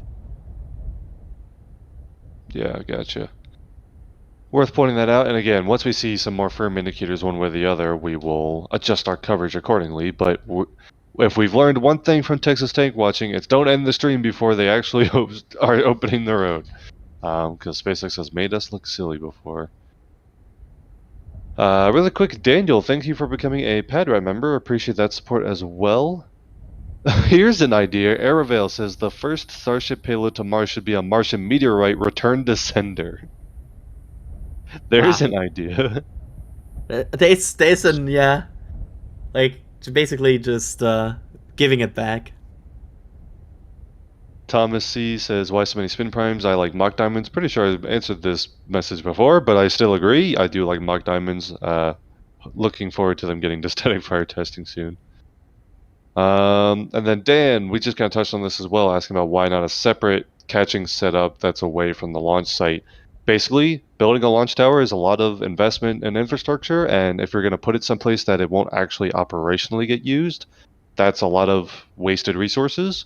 And so it probably makes more financial sense to risk any damage to the launch site that can be repaired versus build an entire catch tower at a place that will never actually be a launch site. You know what I mean?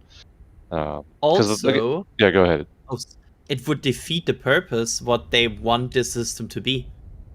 Because right now they want the system to land and be placed again on the mount and be launched again. So having a separate landing infrastructure away from the launch infrastructure would then defeat that purpose, right? Yeah, exactly. I was about to say that tower is not just a catch tower. It's a stacking tower. It's a umbilical tower. In the future, it'll be a crew tower. You know, things like that. I wonder if the tower will be useful at all for non-crewed variants of Starship, like late cargo load. Like, you know, the current Cargo Dragon vehicles, they still launch those from 39A, where the crew access tower is, not because there's crew on board, but because that crew access arm gives them access to the same hatch so they can late load cargo.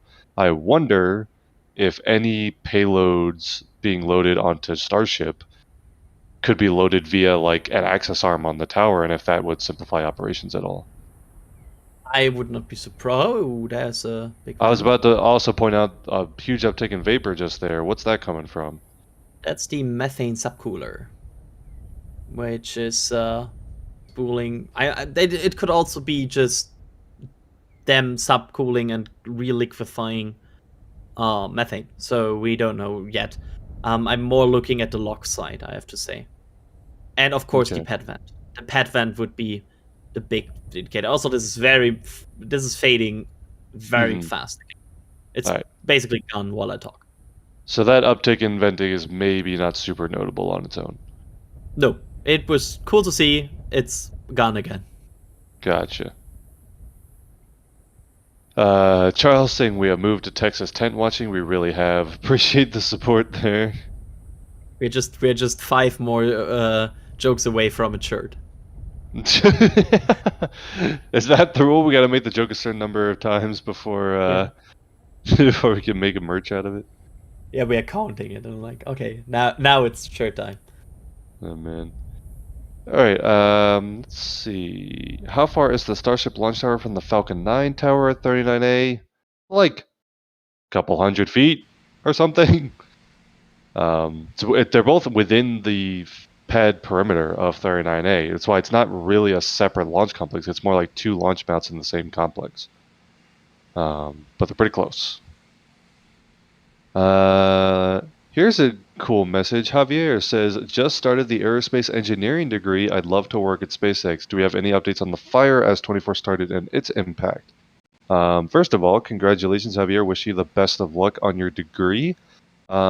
Any updates on the fire started by Ship 24? I mean, I know it burned a lot of vegetation and stuff like that, but it was contained, didn't damage anything, I don't think, right? Yeah, I feel like a shout out to I think Harry Stranger here, who even estimated how much of the area was burned, based on satellite imagery. But yeah, I think it was contained, and it was only on one side of the highway, and yeah, it went out. Gotcha. Other questions? Aaron saying, do they need to load a methane in order to do a full spin prime test? I believe not, in theory. That is something that's been kind of unclear. When we do the spin prime test, I believe the understanding is that that's a LOX spin prime test. They flow liquid oxygen through the pumps of the liquid, of Raptor, and only LOX gets vented through the engine like that. But they do methane engine chill, so methane is involved. I guess the confusion lies to, I guess maybe they only chill the methane components, but then they don't flow methane through the engine, obviously, because then that's an ignition risk. I mean, we at least know that the methane subcoolers are active, right? Right, exactly. So there is some liquid methane somewhere. That also it caused an explosion, right? So Right, yeah. And we see that methane engine chill vent over by the base of the tower. So we know methane does get involved, but it's not flowed through the engine the same way the LOX is, I believe, is probably the best way to describe it. Yeah. Maybe also it's not, we are not sure if it's really in the tank and everything, right? So there is methane somewhere in this infrastructure, but we are not sure exactly where. Yeah. All right, let's see. All right, here's a good question for you, Adrian. You have the spreadsheet. You're probably best positioned to answer this question. How long would we predict the propellant loading sequence will be for the orbital flight? Oh, that's a funky one, because I thought about that the other day, because these countdowns are not that fast, actually, compared to what they are loading. And also I looked at Starship countdowns. I would, based on the ship, because we saw that the ship takes longer with them increasing LOX load, I would say alone on the ship it would take, like, compared to the 35 minutes we were talking about before, it would close to 2 hours right now compared to how fast they load. They load about a bit less than 1 ring per 5 minutes. I looked at that during the last one. So that would increase the time from 45 minutes to quite a bit in the whole countdown flow. So alone on the ship, it would be 2 hours, and then maybe 2.5-ish for a booster. But of course, that's always using another tank farm, and maybe like on the ship, another tank farm. And this also, we are not sure if this was really the full capabilities of this tank farm. But I would not be surprised to see a countdown of like 2.5 hours for maybe even 3.5 for the whole booster and ship in full configuration. Gotcha. So I mean, you can see it with SLS, right? It's taking a lot of time to load these very big and very heavy rockets. Hey, really quick, I'm gonna butt in here. I think the chopsticks are moving again. And they're moving down, which, yeah, this is kind of... Yeah, we will not see a static fire today, because they are moving the chopsticks down. I wonder why they bother moving them. Like, what's the benefit of them being lower down? Unless they are trying to get work done on them, and so they want them lowered for access? Yeah, maybe also I'm not sure if that them resting on these resting places maybe reduces the wear and tear on the cables. Oh, maybe. That they just want to have them on these resting platforms, so they're less energy on the cable. That would make sense. Alright, so the chopsticks are being lowered, so they're no longer out of the way for engine testing. Definitely an indicator in favor of spin prime being all that we'll see today during today's window. The roadblock is still up, the tent is still up. So it doesn't look like they're getting ready to open the road. Again, if you were with us for testing the other day, the kind of big indicator is that pad workers usually line up at the roadblock to head back to the launch pad, and that's like when the road gets opened up. And so when we see that happen, that'll be our biggest indicator that they are done for the day. Of course, there are more road closures already on the cards for next week, so testing expected to continue next week, I'm sure. But we'll wait until we get a firmer sign that they're done for the day. Are we still expecting another depressurization vent or anything, or are we all depressurized, for lack of a better description? It would be very typical to see like this one final depress vent. That okay. would be. Sometimes it even happens after the road opens. We we sometimes miss it on this stream because we spool down once the road opens and then they depress. All right, gotcha. I'm going to keep speed running some questions. I want to make sure we can acknowledge all the super chats and stuff like that as well. Got a question here from John. When Starship becomes operational, how is the static fire before launching going to work? All 33? Because Falcon 9 does all 9 Merlins. Falcon 9 also doesn't do a static fire before every flight, though. We've seen that the booster static fire campaign is taking place on the orbital launch mounts, so presumably other orbital launch mounts like those at KSC as well will be able to support static fire testing. And so as needed, they will probably be able to fire all 33 engines. But I also would say that that's not probably going to be the norm for every single flight, especially once it's flown for a little while and they have a lot of data, because Falcon 9 only really does static fire testing if they have to swap a bunch of engines or if the booster experienced some sort of damage on a previous recovery or something. Or if it's like a brand new booster, sometimes they do that. But boosters that have been flying for a little bit, they don't usually even bother with static fires anymore these days. So I would say probably similar expectations for Starship.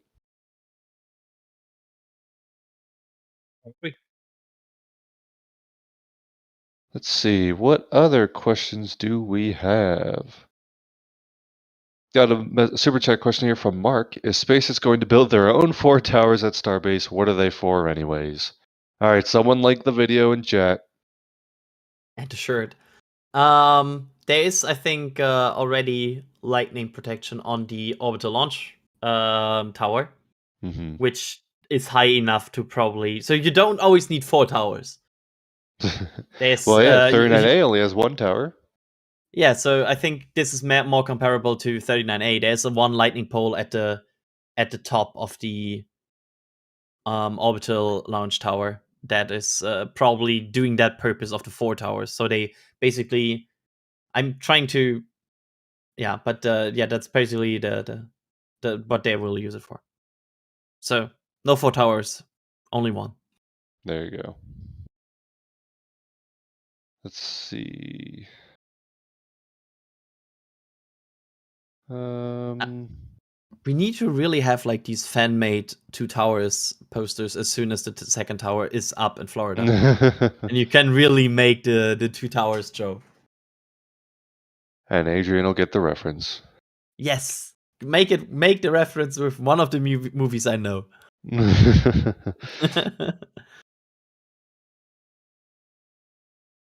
All right.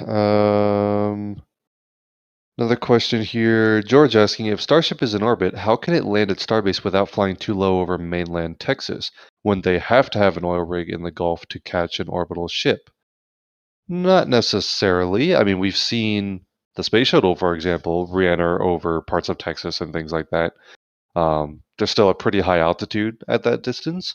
Starbase is at the very southern tip of Florida, or of Texas, Florida. Starbase is at the southern tip of Texas, actually. And the ascent profile of Starship is actually pretty different from Shuttle anyway, but remember that it's gonna, it'll go through a re-entry, and then it'll do that belly flop maneuver where it kind of is falling straight down. It loses a lot of its horizontal energy while it's still pretty high up in the atmosphere, and then falls more vertically. So it won't be super low in altitude until it's already very close to Starbase, if that makes a lot of sense. And this would hold for other Starship landing locations as well. It's a different descent profile than Shuttle, for example, or even Dragon capsules and things like that.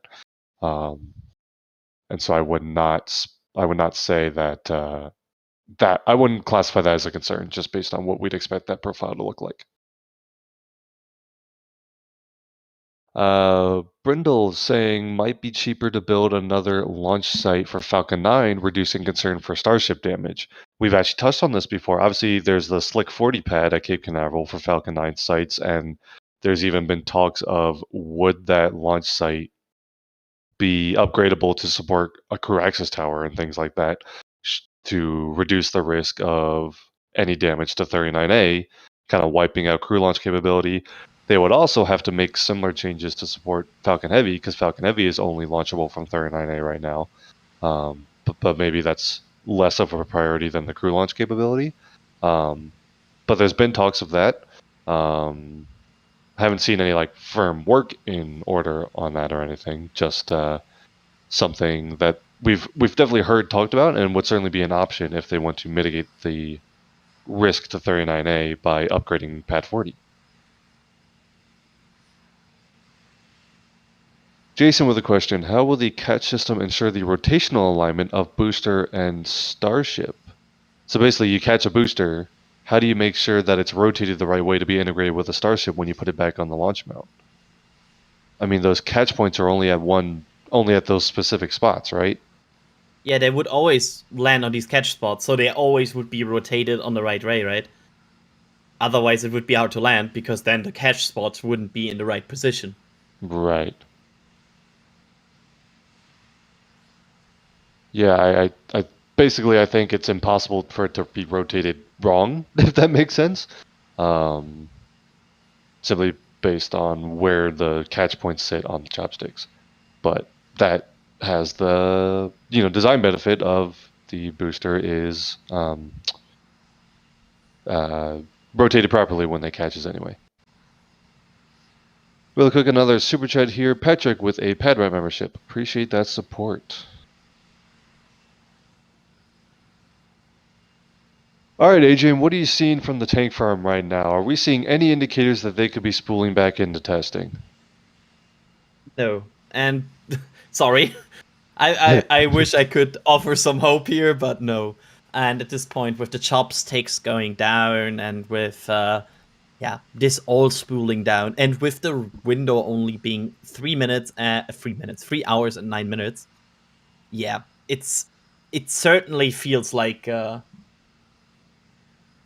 it might be over at this point, and they are really spooling down at it, and I don't see any good chance that they will move into static fire testing today anymore. It's basically over. Yes. Right. Especially those chopsticks going down, that's a big indicator.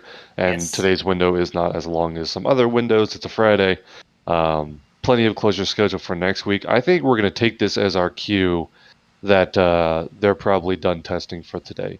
Keep an eye on it. If you want to we'll throw you all over to Starbase Live to keep an eye on everything. But we're going to spool down the commentated coverage. It does appear they had a successful spin prime test earlier today, but that will be all the testing we see on Booster 7 for today, and we will hopefully see testing resume next week. But really quick, my name is Thomas Burkhart, News Director for NASA Spaceflight, offering some commentary. I was joined by Adrian Bile. Adrian, thank you so much for hopping on today. Thanks for having me. Always a pleasure. We also had some other voices earlier. We had Nick and Sweeney out there in the field also on commentary today. So Nick, thank you so much. Also had Chris Gebhardt on earlier, the assistant managing editor of NASA Spaceflight. And behind the scenes all day has been Michael Baylor producing today's stream. So thank you to all the NSF team members, including the chat mods and things like that, who helped make our coverage happen. And thank you to everyone who sent support during the streams, offered questions. Hope we answered as many of those the best we could. But until our next commentated live coverage, we'll see you all later. Head over to Starbase Live.